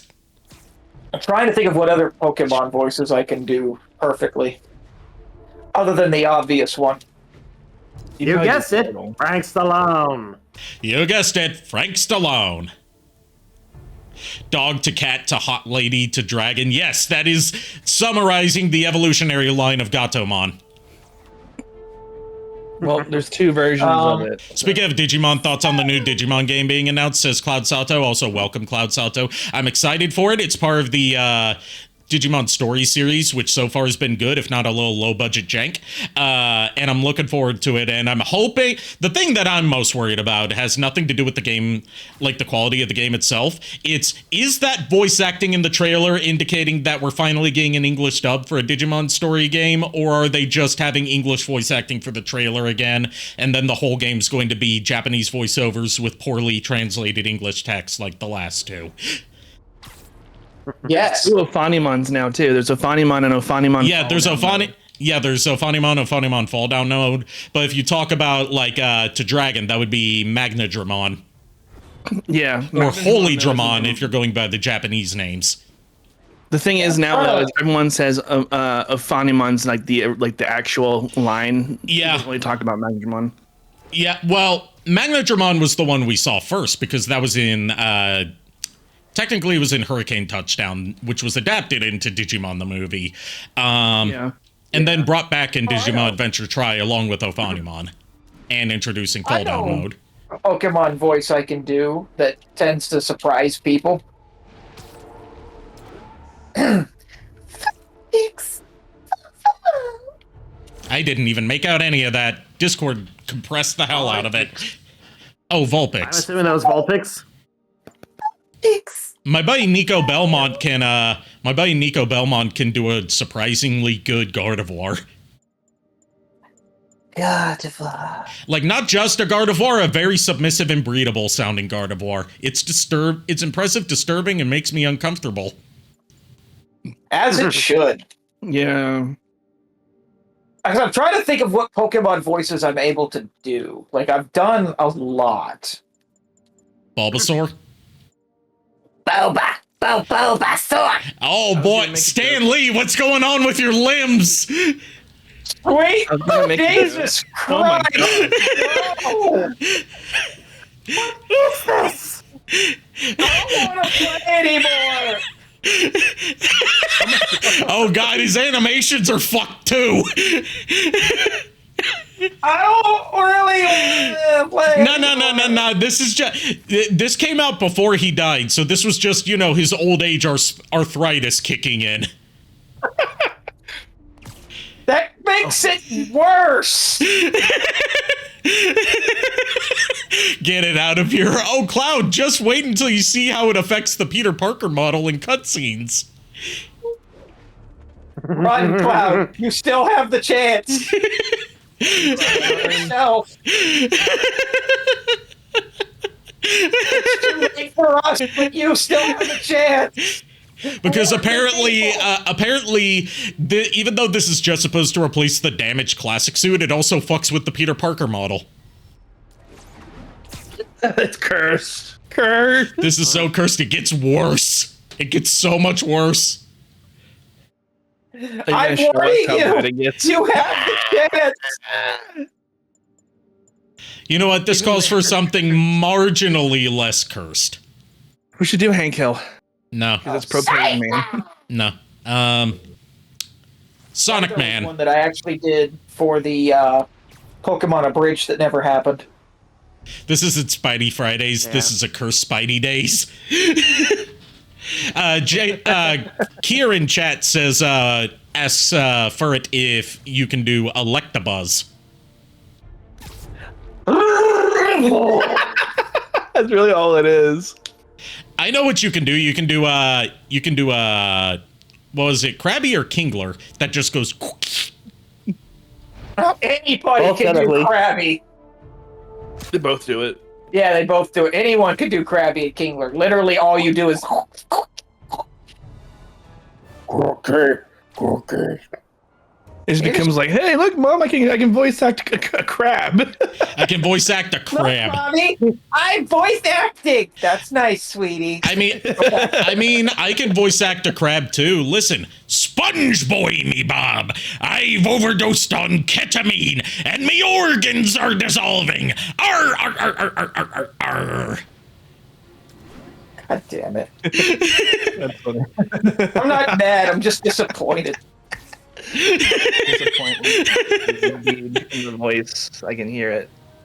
And for the record, I'm not doing Mr. Krabs from the cartoon. I'm doing the bootleg Mr. Krabs that they had in a couple of the games, like Battle for Bikini Bottom, where they couldn't get why is his Clancy Brown to voice Mr. Krabs. So they got another pretty much no-name voice actor to do his best impersonation of him, to which the voice actor in question has said he hates his performance as Mr. Krabs and Mermaid Man in those games because he didn't do a good enough job with the impressions because he wasn't familiar with the property and, like, didn't do his research. Yeah. Just need to follow them to the security module. Because apparently, like, Clancy Brown at the time had a policy of, like, not doing video game voices unless it was, like, very specific conditions. Like, he was, you know, famously, he was the original voice of, well, not the original voice of Cortex, but second voice of Cortex and the original voice of Uka Uka. If I ever have the chance to meet Clancy Brown, I am not going to have him sign anything SpongeBob or Transformers or anything like that related. Because I know, like, those are, like, some of the big things he's known for. And Detroit Become Human is a big one he's known for. Right. I am going to have him sign a copy of the Warcraft movie, because he voiced one of my favorite characters in Warcraft canon in that, and that's Black Hand. Really? Yep, in the Warcraft movie, he was Black Hand. He's also been in some live-action movies before he became primarily known for voice acting. One of them, I believe, was called City of Lost Children. Well, that's the funny thing is, he wasn't just the voice of Black Hand. He was like the body model and everything. Okay. Like, he technically played him in live action. They just CGI'd over him. Okay. So it was like a mocap situation. Yeah. But I'm going to have him sign that because Black Hand was one of the most badass side villains, like, ever done in a movie like that. If I ever meet him, I'm gonna ask him to do a roommate argument between Dr. Cortex, and I gotta find, like, another obscure role that he's done to make it funny, so it's not just Mr. Krabs. Hi, MJ. Mr. Crabtex. Just fuse them together. I once asked Richard Horvitz what would happen if Invader Zim and Daggett from Angry Beavers got in a fight. What was his answer? He, in character, had Invader Zim murder Daggett. As he would. I'll be quick. Listen, we got a lead on Charles Standish's... What is this spooky little beaver? It's not Spider-Man, it's Sonic Man. To this day, though, like, I love that I got to ask him the Emberlin, the cursed Emberlin question at the con a couple weeks ago, and his answer is that Valentino would absolutely murder Emberlin on the spot. Wait, were you guys talking about what's Clancy Brown? Richard Horvitz now. Somehow went to Horvitz. Yeah, somehow we went to Richard Horvitz. Clancy Brown earlier, Richard Horvitz now. But that's the one you're talking about like having like a roommate conversation type thing? Yeah, I was. It was Clancy Brown. That's something I want to do with a lot of voice actors, is have them voice out a roommate argument between two of their characters. Do you remember Super Robot Monkey Team? Super Robot Monkey Team, Hyperforce Go? He played Otto. Okay. That might be a funny one. And he was also... Because I know you guys... because I know that people people will riot if I don't do it. Keep tracking. Wrong... Wait for them all to load in. Yeah. Because I know I've been peer pressured into this earlier, and I am one to please my fans and my co-commentators when I'm not disappointing them. You guys ready? In 3, 2... Cake, cake, cake, cake, cake, cake, cake, cake, cake. Ladies, we're single. Neo statue. What are you talking about? The Neo statue from the auction house. They must be talking about that. Yeah. Cloud. Thanks, That's fair. GR27. Enough with the sauce! No! If anything, more with the sauce! I love how that. I love how it looked like that actually came up onto the monitor. Yeah. Right. AI-controlled CRISPR. Bentley is just like the AI on the computer. Like Bentley shows up when he knows that you're going to look up something lewd, and he just goes, instead of like being like this page cannot be accessed due to corporate block, Bentley just pops up and says, enough with the sauce. It's all tracks. Enough with the sauce! I mean, speaking of shotguns, I do have a couple mods I could use in future streams that do different versions of the Doomslayer. Wow. Sorry, not the Doomslayer. The Doomslayer. John Dacre. Devil's breath. That's for all three of you thirsty dorks. Hey, I was doing this under duress. It wasn't my idea.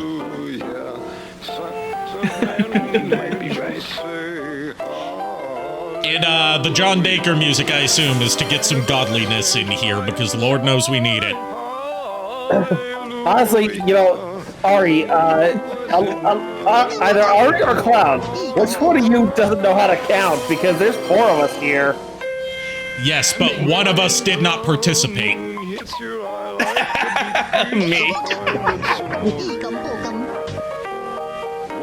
Those 3 idiots with me. Gotcha. What? You didn't say anything in favor of it, but you didn't protest against it either, so you are complicit. Remember. First of all, I object to the term idiot. Team Rocket had my intelligence modified to where I was not a dumb Furret. So, joke's on you. Least chaotic Arikado stream. I feel like we need to, chill with the stuff for a little bit, guys. You may be entitled to financial compensation.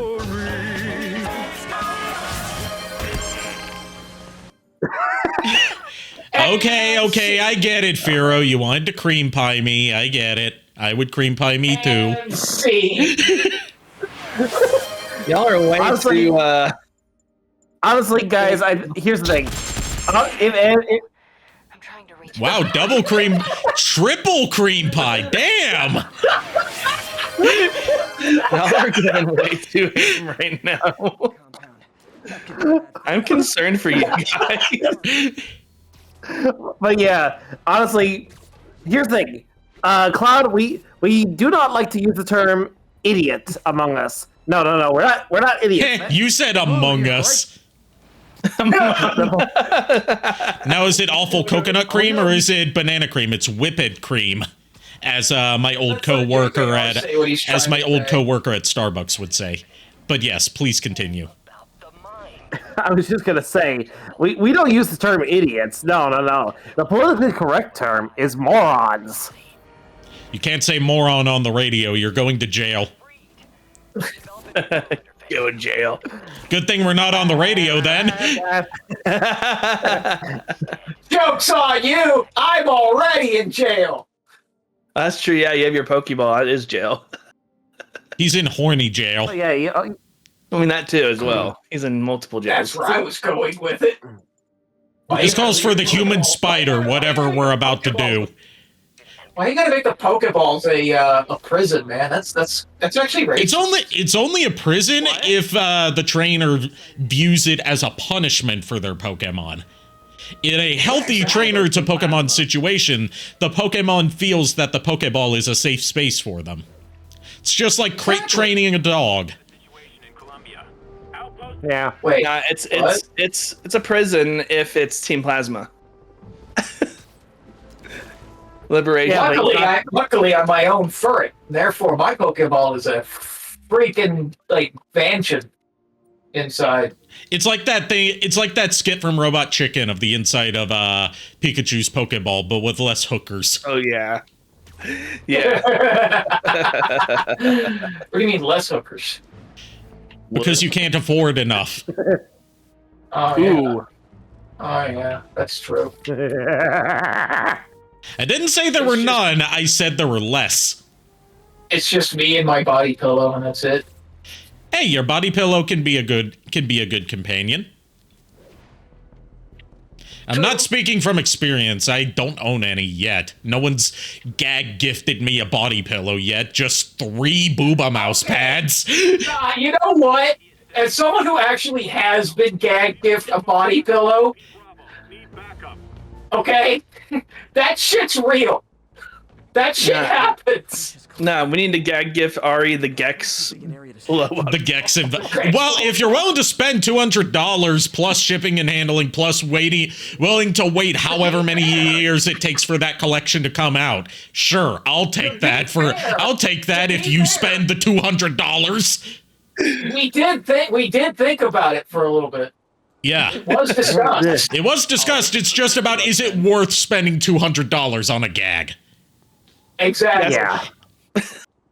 And Anyway, I love guys, how I nobody asked what I was gag gift as a body pillow. I love how that never came up. Yeah. Because of the body pillow, everything comes out. Lonesome Pinky lives here. Anyway, For the I record- am. Sorry. Go ahead. Sorry. I was just trying to say that I am actually getting a little tired, so I'm gonna hop off for the night. I'll still be lurking, but okay. Just Instead of going sneaky, neaky, neaky, you're going sleepy, leapy, leapy. Do me a favor, JKR. And that is? Go the fuck to bed. I will. Do me a favor, JKR. Go the fuck to sleep? Well, aside from that, because Furret beat me to it. Give Widget a big belly rub from me. Oh, I will. Anyway, night, guys. Night. Also, Cloud. Good night, JKR. Also, Cloud. It's not Jen Hale in this game. Well, she doesn't mean in this game. She means Jennifer Hale has played Black Cat before. Oh, okay. Jennifer Hale played Black Cat in the animated series, the PS1 game, and the Spider-Man Unlimited series. And sorry that I said she instead of they, Cloud. My brain's working faster than my mouth can. Or however it goes. Basically, I misspeak a lot, and I don't mean to. I do not mean to misgender you. You are a good friend, and I do not want to do that to anyone, let alone good friends.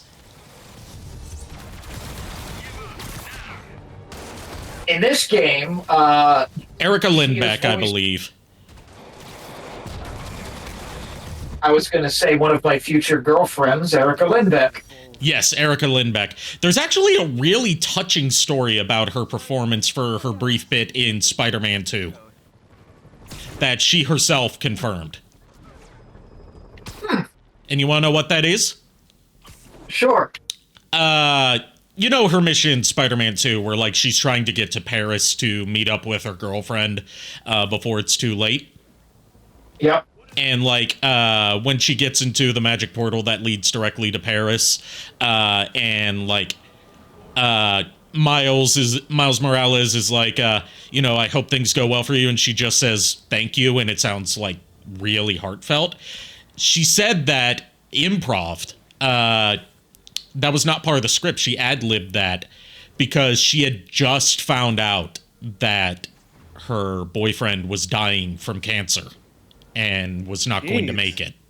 So that was her, like, channeling some of her, you know, overwhelming emotions into the game, and it made it into the game. Yeah. And that's just, like, one of the most beautiful things to me. Yep. Agreed. It's tragic, of course, but it's just so beautiful. Yeah. Supposedly, she has said, for the record, she's fine now. And is actually open to dating again. Yeah. But it's hard for her to find a partner like him. Right. So that's why she is, as she put it, perpetually single. Yeah. They also made Black Cat bisexual from that game forward because she had just recently come out as bi. So they worked that into her character.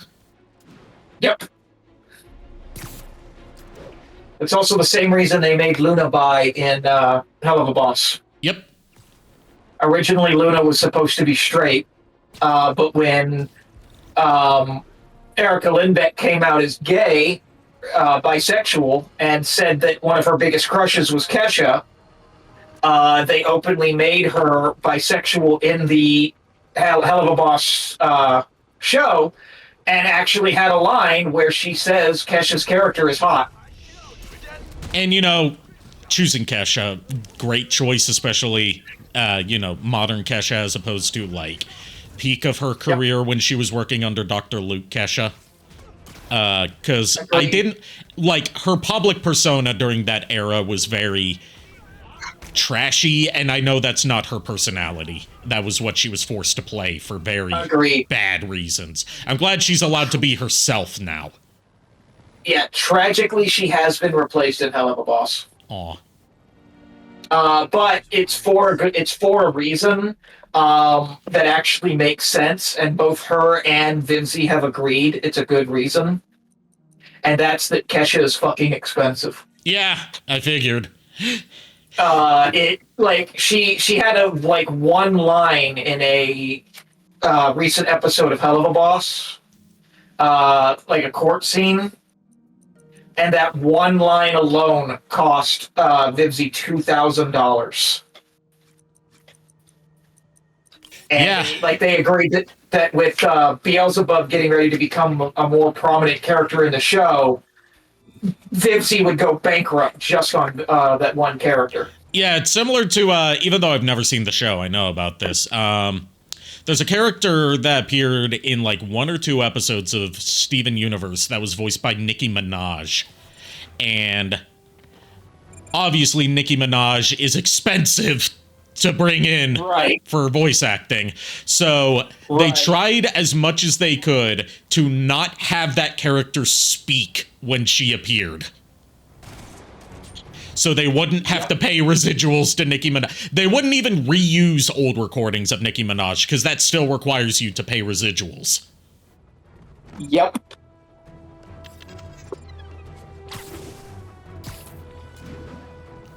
Oddly enough, the same thing happened with Jack Black back in the day.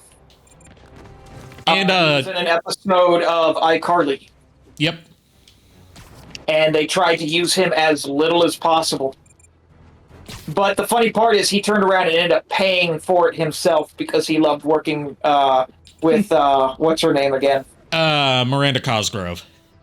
Yeah, Miranda Cosgrove. He loved working with her again, saying that she was such a sweetheart on School of Rock, and it was such a great honor that she wanted to work with him again.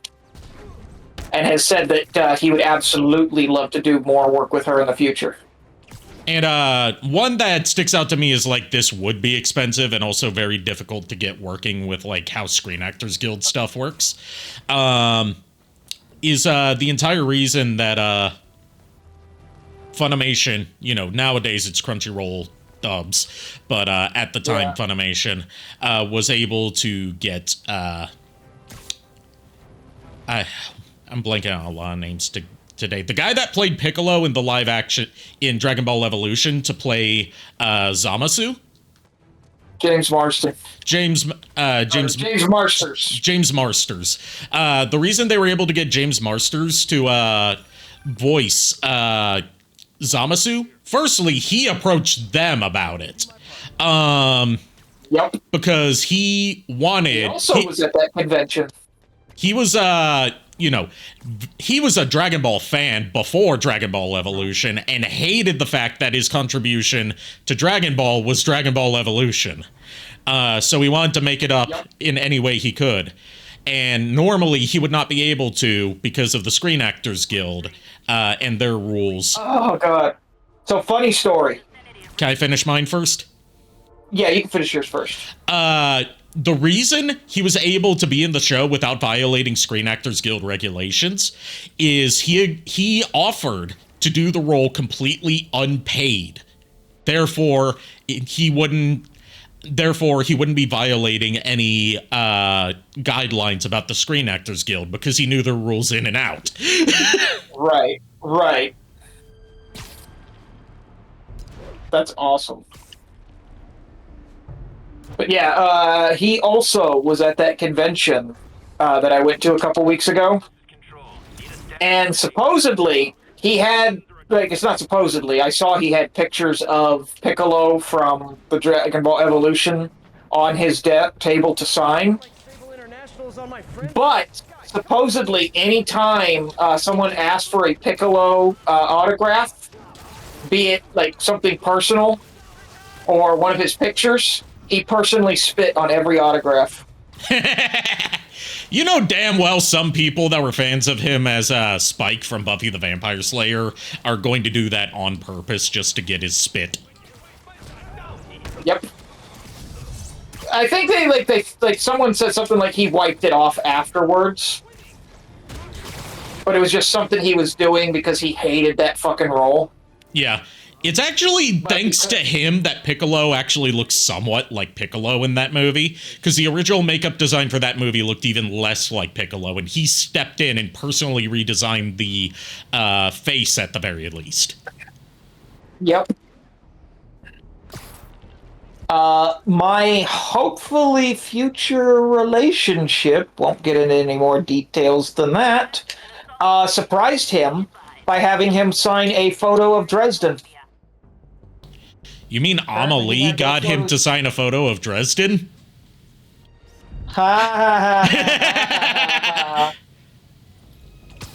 Let's be honest, man. If I had a chance with Amelie, you think I would not say it out loud? I'm just teasing. I know.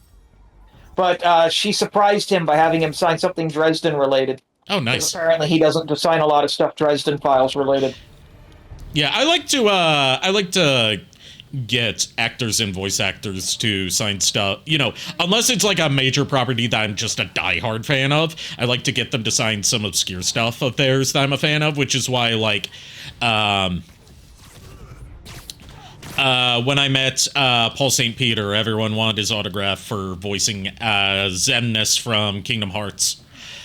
Or Mansex, as he is so lovingly called, and that he is aware of the meme and enjoys the meme. I was the second person ever, according to him, to ask for an autograph for a copy of Brave Fencer Musashi. Nice! Under the condition that I do not sell it on eBay. Like you do. Which I wasn't planning on. It's my childhood copy.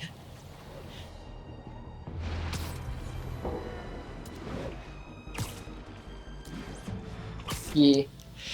I still can't believe that convention was 2 fucking weeks ago, man. It feels like it was, like, not too long ago. It feels longer to me. Right? As someone who wasn't even there. Right. There's, like, this weird part of me that feels like it was longer ago than it really was. It might go straight. Ugh. Hello, Kate. I feel like I need another con. Ha! Peter, Black Cat's never gonna go straight. She's bisexual. That would be horrible. The Jade Tiger. That's worth a cool $1 million. Go to your room. I am in my room, and I'm bisexual, so I get to make that joke. I mean, samesies, but still. Plus, it's Pride Month. We're supposed to be embracing our sexualities and or making fun jokes at our own expense about them. All right, yeah, that's fair. I can consent to that. Peter Parker confirmed fan of bi erasure by trying to make making Bicon Black Cat go straight.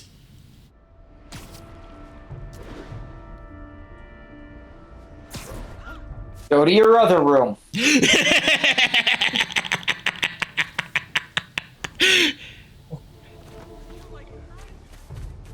All of you are grounded except for me and Miles. Before feast started, it was a haven for New York's homeless. Bingo. That's mainly because Miles is being quiet, not participating in this. This looks like He knows better. financial data on the Magia crime families. Is she trying to blackmail? Yeah, I'm a good boy. Oh, you're a good boy, huh? You like being praised, huh? Type. Jeez. And it got weird. Just reported this stolen a few years. Good night, everyone.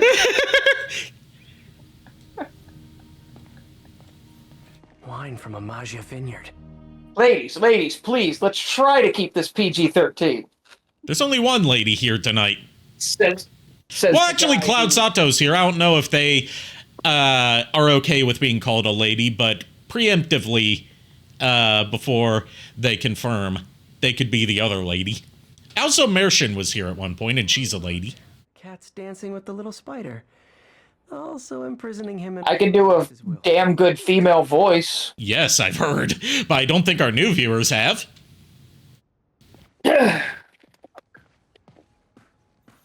Wow. Although I don't identify as a lady, I suppose technically it could count. As I'm so able to do this. Spider, you raced here to redeem me, didn't you? You're a Sadly, there's only like one mod I found for the suit you get from this mission, and it's just the Ultimate Spider-Man game suit without the cell shading textures, so it looks like shit. No offense to the modder. That's not a problem on their part. It's just, it's a model that was meant to be cell shaded. Right. Plus, this is a cool suit design. For the record, to all of our new viewers, I call that the sexy Fluttershy voice. When they were all together in the evidence, I will not be answering why. That's because you don't need to mod that suit. It's too cool. Exactly.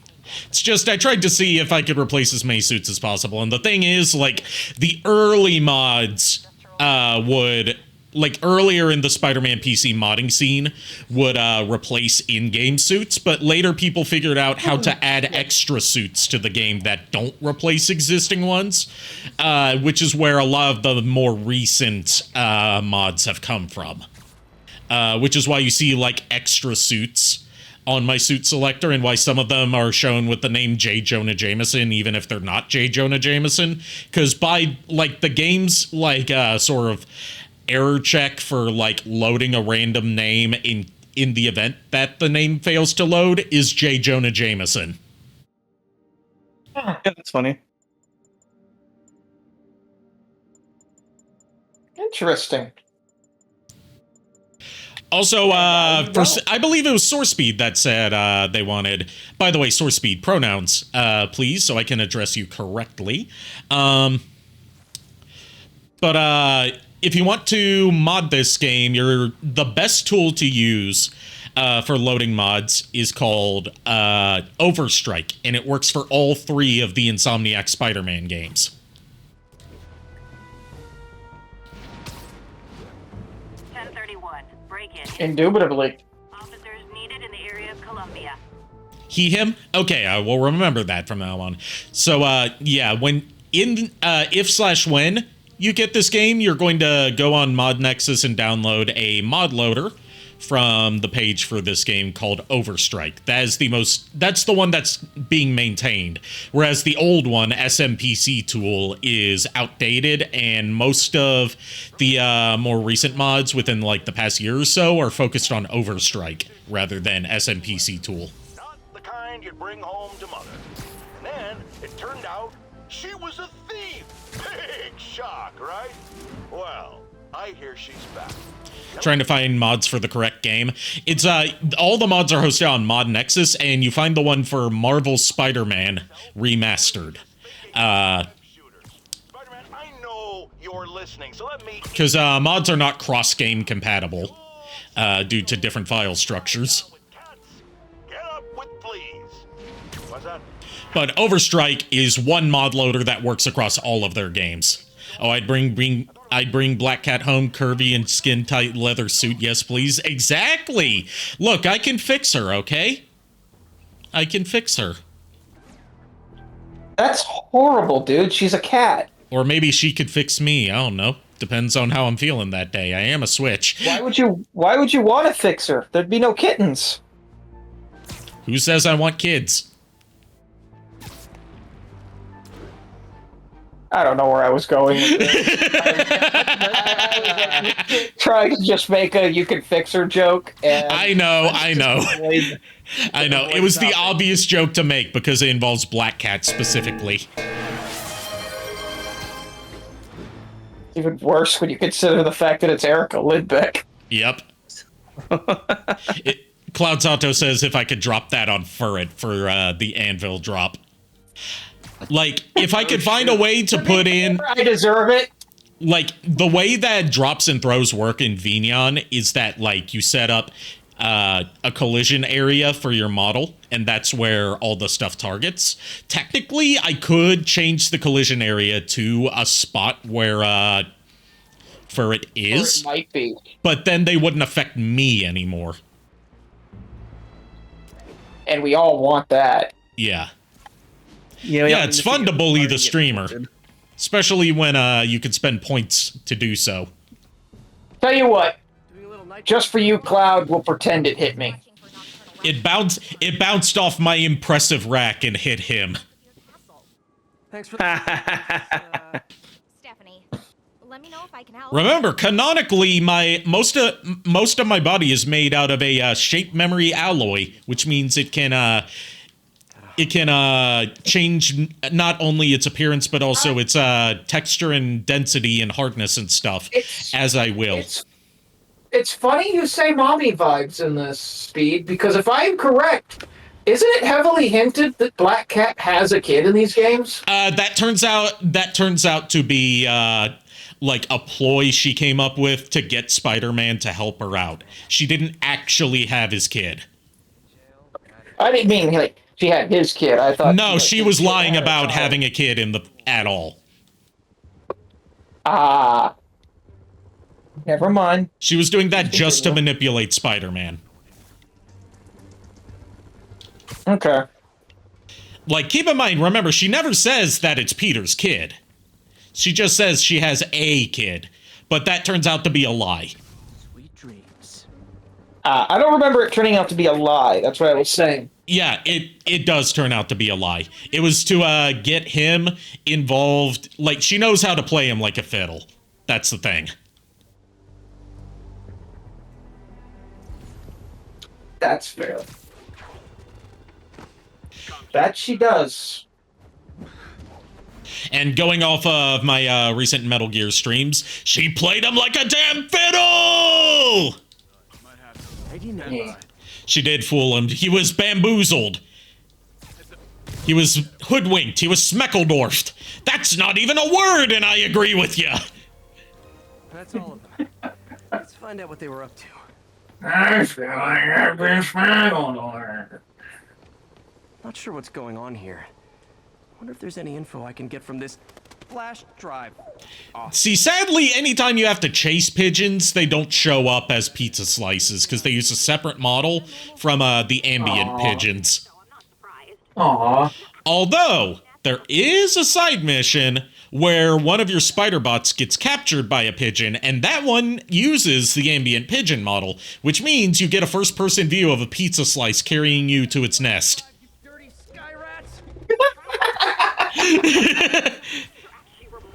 That's awesome. Remarkably intelligent, huh?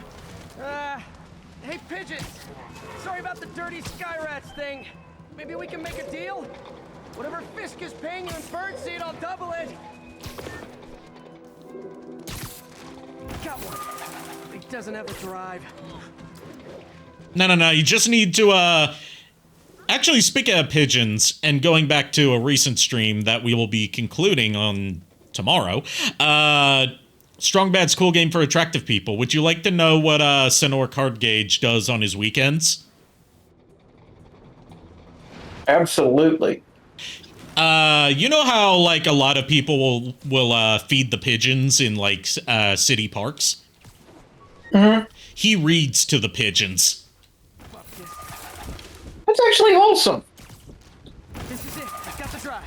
Back to the lab. That's actually oddly wholesome. Yeah, oddly wholesome for Senor Card Gauge, who's treated like this eldritch creature sometimes.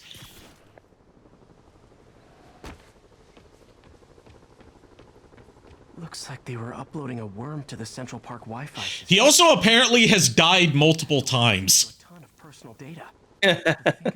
And it's very easy to revive him. It's still uploading remotely. There must be multiple. None of that surprises me. Would you like to know how to revive Senor Cardgage in the event that he dies in front of you? Oh gosh. I feel like we need to know this just in case it happens. You know, just for medical safety reasons. You tear a stack of magazines in half and pour gravy on a defibrillator, and that instantly revives him.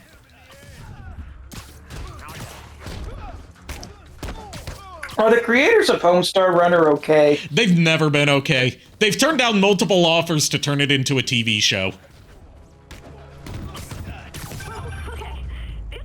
I feel like we need to, like, send help. They sound like they need help. A lot of help. All of the help. To not give them help would be the bigger crime. No, to not give them help would rob us of more Homestar Runner greatness. Okay, that's fair.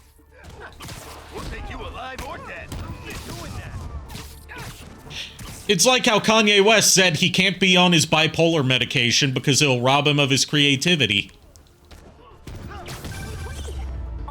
Except, you know, not involving a Nazi.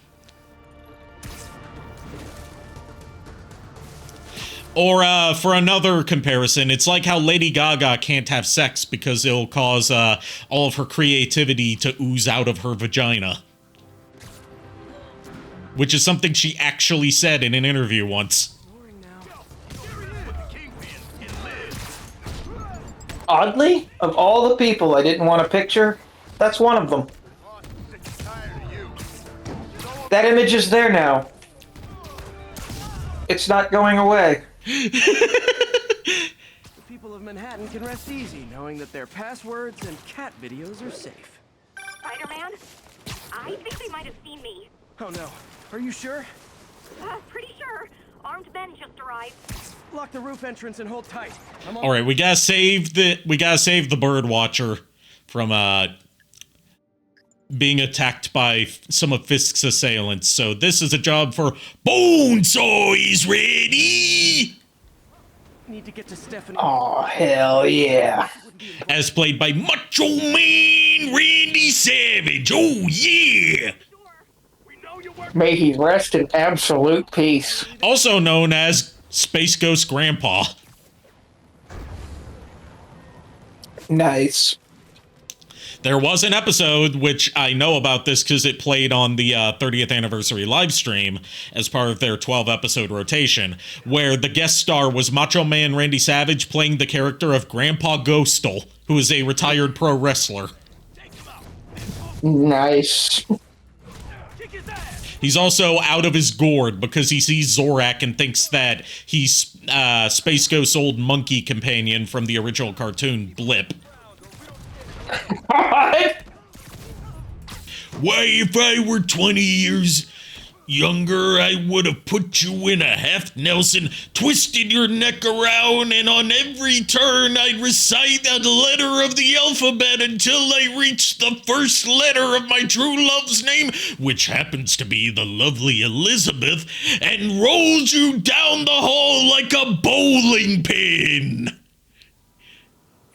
God. That is an like a bowling ball, sorry, but that is an actual thing he says in that episode.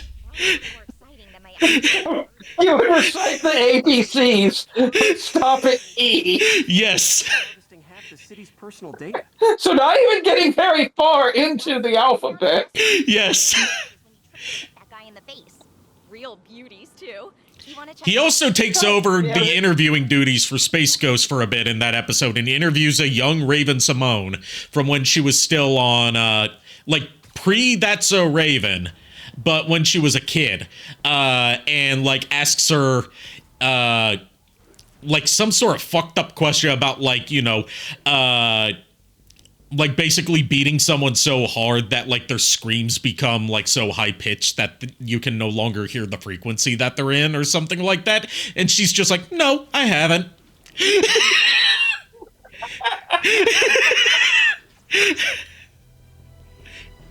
God. And then Zorak comes up behind him and beats him with a steel chair.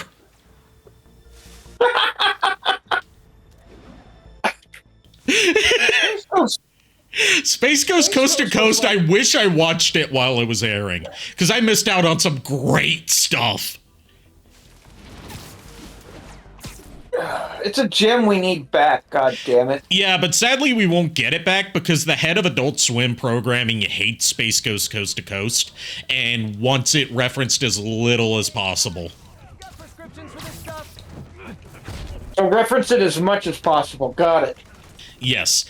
He's also the reason why the voice of Brack and co-creator of Space Ghost Coast to Coast, Andy Merrill, I believe his name is basically dirt poor now and has to work as an Amazon delivery driver to make ends meet because he was screwed out of getting residuals for the show he helped co-create by the head of Adult Swim, who also worked on Space Ghost Coast to Coast. Jesus. He's very angry about that and does not like talking about Space Ghost anymore because of that. And it's led to a fan campaign where, like, anytime that there's, like, one of the official Adult Swim live streams, people will spam it with "Pay Andy." A friend of mine on Facebook's actually part of that. Good. Right, supposedly she knows Andy personally in real life. That's cool. Like, I've heard he's a cool person. It's just, you know, obviously good reason to be bitter about a show he helped create and getting screwed over for it. I would be bitter about that, too.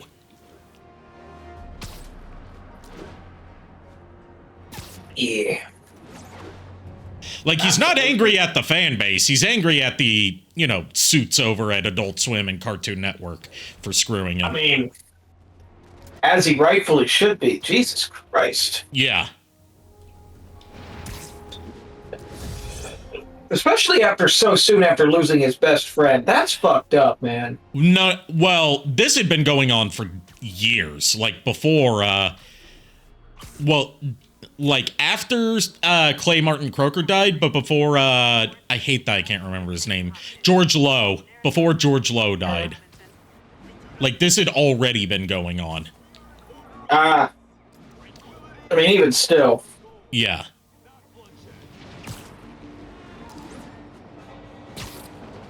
So, like, two of the main people of Space Ghost Coast to Coast are now sadly no longer with us. And the last one is, like, in a very bad position because of the suits over at Cartoon Network and will not, like, he came back for a cameo on Jellystone a few years ago. That was a tribute to Space Ghost Coast to Coast. But he won't work with Adult Swim anymore. Because that's the specific group that screwed him.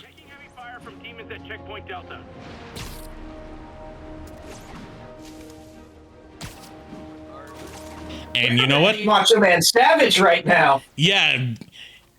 Yeah, Macho Man Randy Savage. You want to know what one of my favorite Skyrim mods is, as someone who has never played Skyrim and promises to never play Skyrim? Oh, God. And this is a mod that I saw, like, a decade and a half ago that I showed to Kier at one time, I believe. It's a mod that, you know, the opening sequence of Skyrim where, like, you know, you're about to get executed and then the dragon attacks and then you have to escape from the dragon rampage? Nope, don't remember that at all. That one, yeah. It changes the dragon into a horribly distorted, like, stretched to dragon proportions model of Macho Man Randy Savage. God, yes! The Game Grumps actually did a video, and they said it was the only Skyrim playthrough they were ever going to do. And the video I saw, I don't know whether this was the video editor doing this or if it's part of the mod, but it changed, like, the music for that sequence to Disco Inferno. Yup. Like I said, the Game Grumps did a video about that mod. Like, before Thomas the Tank Engine became the go-to for, like, shitpost model imports, there was that Macho Man Randy Savage as a dragon mod. Where are you, MJ? crap. It's so weird hearing the soft, dulcet tones of Yuri Lowenthal come out of Bonesaw's appearance. Right? Very, very quietly. Gotta go, partner. Standish is somewhere in there. Can we talk about how, like, no disrespect to Laura Bailey's performance as Mary Jane. She's excellent, and no disrespect to how Mary Jane is written. I actually like it a lot. But just due to the natural chemistry of, you know, husband and wife that Tara Platt and Yuri Lowenthal have, Yuri Watanabe and Peter Parker have more chemistry and are more believable as, like, they could be a couple than Peter and Mary Jane are. Just because of that happy coincidence in casting. 100% agree. Must be Standish. And thankfully, the same cannot be said for the casting of Kingpin and Mary Jane, given that Travis Willingham and Laura Bailey are married in real life. Yep. Which is funny, because they ended up meeting and dating because of Matt Mercer and what's it called? Critical Role? Critical Role, yeah. Demons are killing anyone related. They bonded over Dungeons and Dragons. As any soulmates should. Time to move. And they also worked on a lot of projects before then as well. Just as, you know, as roles that were more separate from each other. Right. Like, the way I was introduced to Laura Bailey was through her performance as Platinum the Trinity in BlazBlue. And the way I was introduced to Travis Willingham, you know, a lot of people, it was Roy Mustang in Full Metal Alchemist, but I never watched that, apart from the Conqueror of Shambhala movie. For me, it was also in BlazBlue, his performance as Relius Clover. I won't distract him for long. My introduction to Travis Willingham was Portgas de Ace. Portgas de Ace.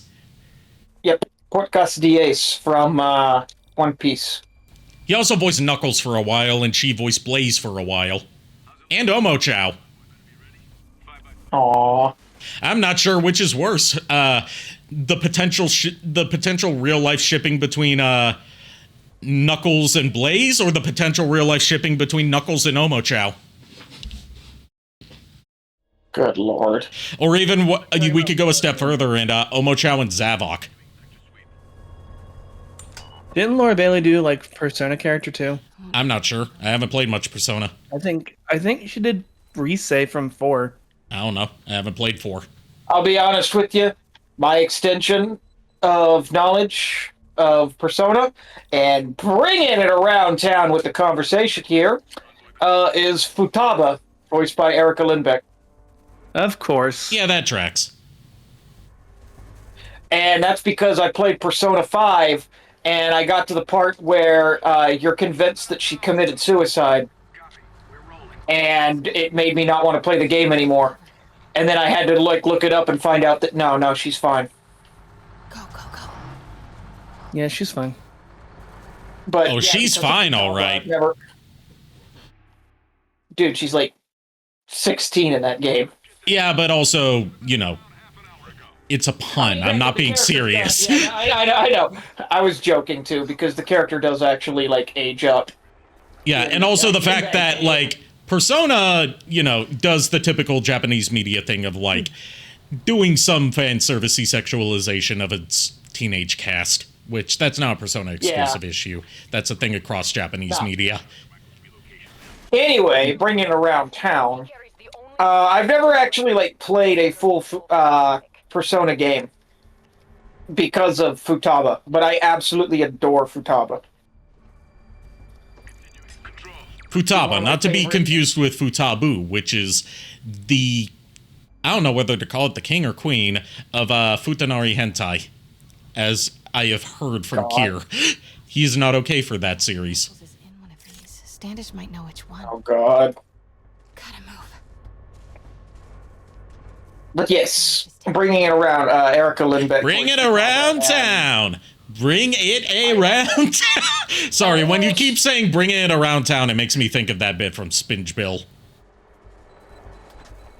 I almost got an autograph from her, like, last year of Futaba, but because she's the voice of Luna in Hell of a Boss, I had to do that so that I could finish my poster. I've had a few chances to, I've had a few chances to get some Danganronpa voice actor autographs, but I've missed out on every single fucking one, and that bugs me.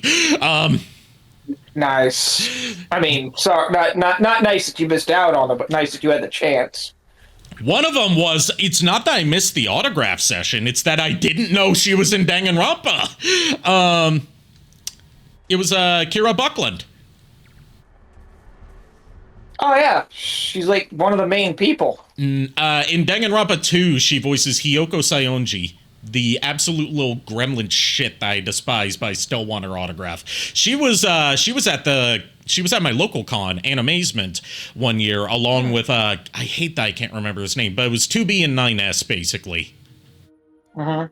Because this was right after Nier Automata had come out and become a surprise success. Where is Dr. Morgan? And, served as a huge career boost for both of them, especially for Kira Buckland, because at that point she had been typecast as more cutesy characters. He wants to kill me? Or, like, either cutesy or, like, like uwu cutesy characters or, like, bratty half-pint characters. So this was the first time she got to play someone, like, serious and badass. Just like you. There's also a funny clip from, Kira Buckland and the voice of 9S did a stream series of Nier Automata where they improv some stuff in character. And, during, like, during the credits of, the true ending to the game, it turns into, like, a shoot-'em-up, like a bullet hell shooter. They ran out of things to say, so they just started doing, like, battle grunts towards each other until they realized it sounded like 2B and 9S were having sex. Oh, God. Yeah, no, don't want that. They also did a fan dub along with Jeremy Lee of the Nier Automata stage play. Oh, wow. Which is the closest to an official fan dub of anything ever that we're going to get. Where it's all the main voice actors from the game doing a fan dub of something official, but in a non-official capacity. Right. Destroy my background research, and the best you got is sorry, Charlie. Is everything a joke to you? What? MJ, no, I screwed up. It was a tension breaker. Tension breaker, right. You know, this is exactly why we broke up. I thought we broke up so you could focus on your career. We broke up because you wouldn't stop treating me like a baby.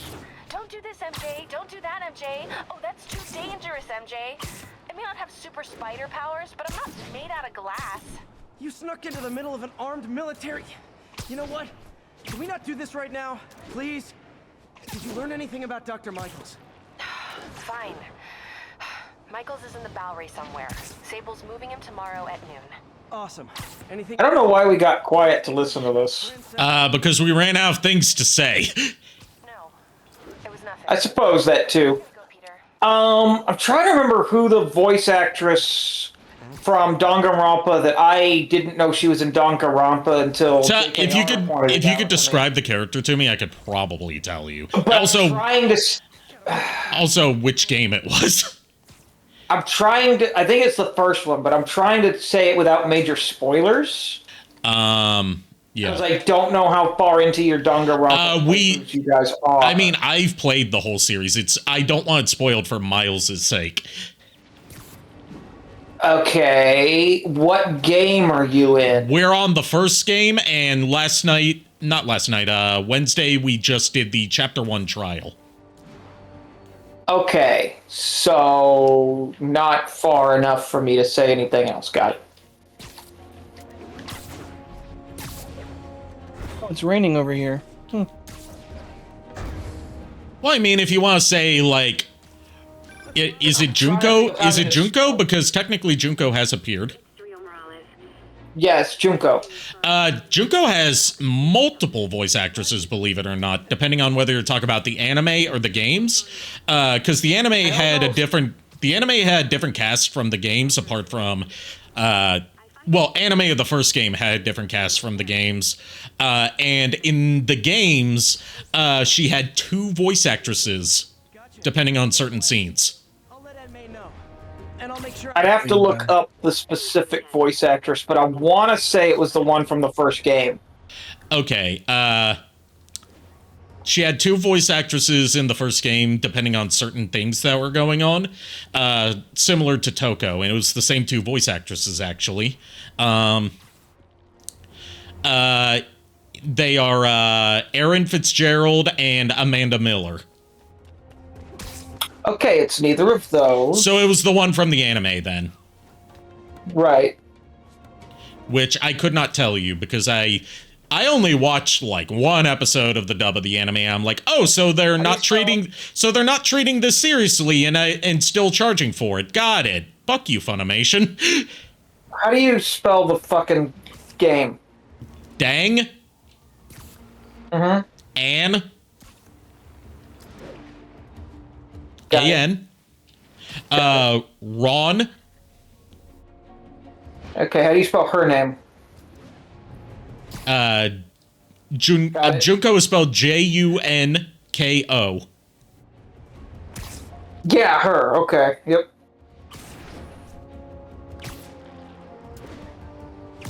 Okay, let's look this up. Voice actress I. Plural.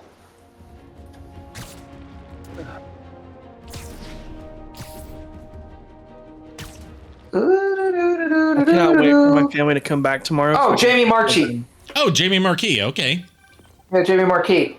Yeah, I had the chance to meet her at the convention too.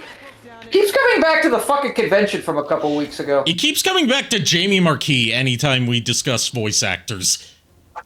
Right? That's also a weird thing that keeps happening. Yeah, because and the funny part is, at any point in this conversation, if he hadn't left, JKR would have jumped in and said, Jamie Marquis. Yeah. Because that was an autograph I almost got for him while I was down there. Because he likes Junko. I didn't think he was a Junko fan. I thought he liked Kyoko. Well, he told me Junko because of Danganronpa, so I don't know. Well, I mean, it's hard to not like Junko. But I'm not a fan of her portrayal in the anime, because the dub decided to, like, oh, we know this is a shit adaptation, so we're just gonna make it a meme dub. Not like full Ghost Stories it and throw out the original plot, but like not in a fun way like that, but just make it insulting towards anyone who expected a serious dub. By like inserting it full of like decade-old memes. Fun thing I learned is apparently Jamie Marquis was one of the original choices to voice the main female character in Ghost Stories. But she dropped out of it because she didn't want to be a part of that. Understandable, given the content of it. I was watching a PokeTuber about like 2 months ago. They were doing a subathon, so it was like him and one other guy, but he was doing a try not to laugh video for, his YouTube, because he's recording while he's doing the stream. And one of the things people... Oh boy, time for Stan Lee. Oh no. Oh, he's actually normal. That's disappointing. Good. I guess it's only in cutscenes that he fucks up. I like that they made him old manly by having him wear his pants way too goddamn high. Yep. What I was saying was... Stan, where'd you go? He's vanished. Oh no. I have to go now. I have to go now, true believer. Oh, fuck. I have to go now, true believers. My planet needs me. Excelsior! Never mind, I'm back now. No. Oh, fuck. He's stuck in the ceiling geometry. I can't get out. Oh, no. Because you can't jump in these sequences. Oh Stanley no! fuck up the game. Oh, now he's gone through the world. He's in the void. Oh, Stanley died a second time. Clip it.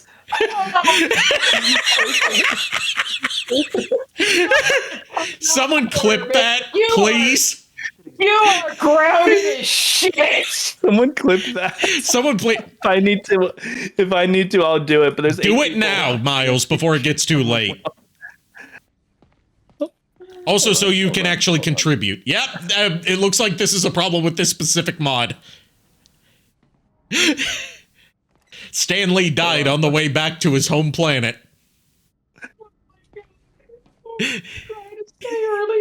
Okay, I'm getting there. Hold on.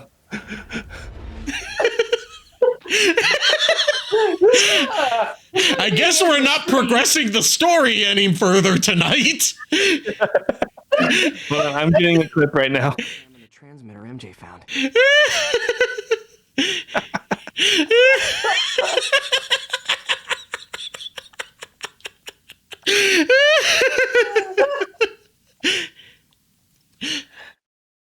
God damn, of all the fucking things to end on, I can't think of anything better or worse. I don't know how that makes me feel. Okay, I got the exact clip. I just need to name it.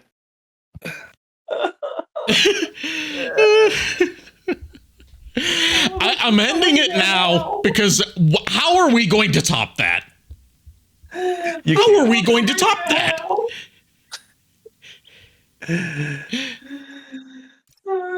Okay, I made the clip. Good.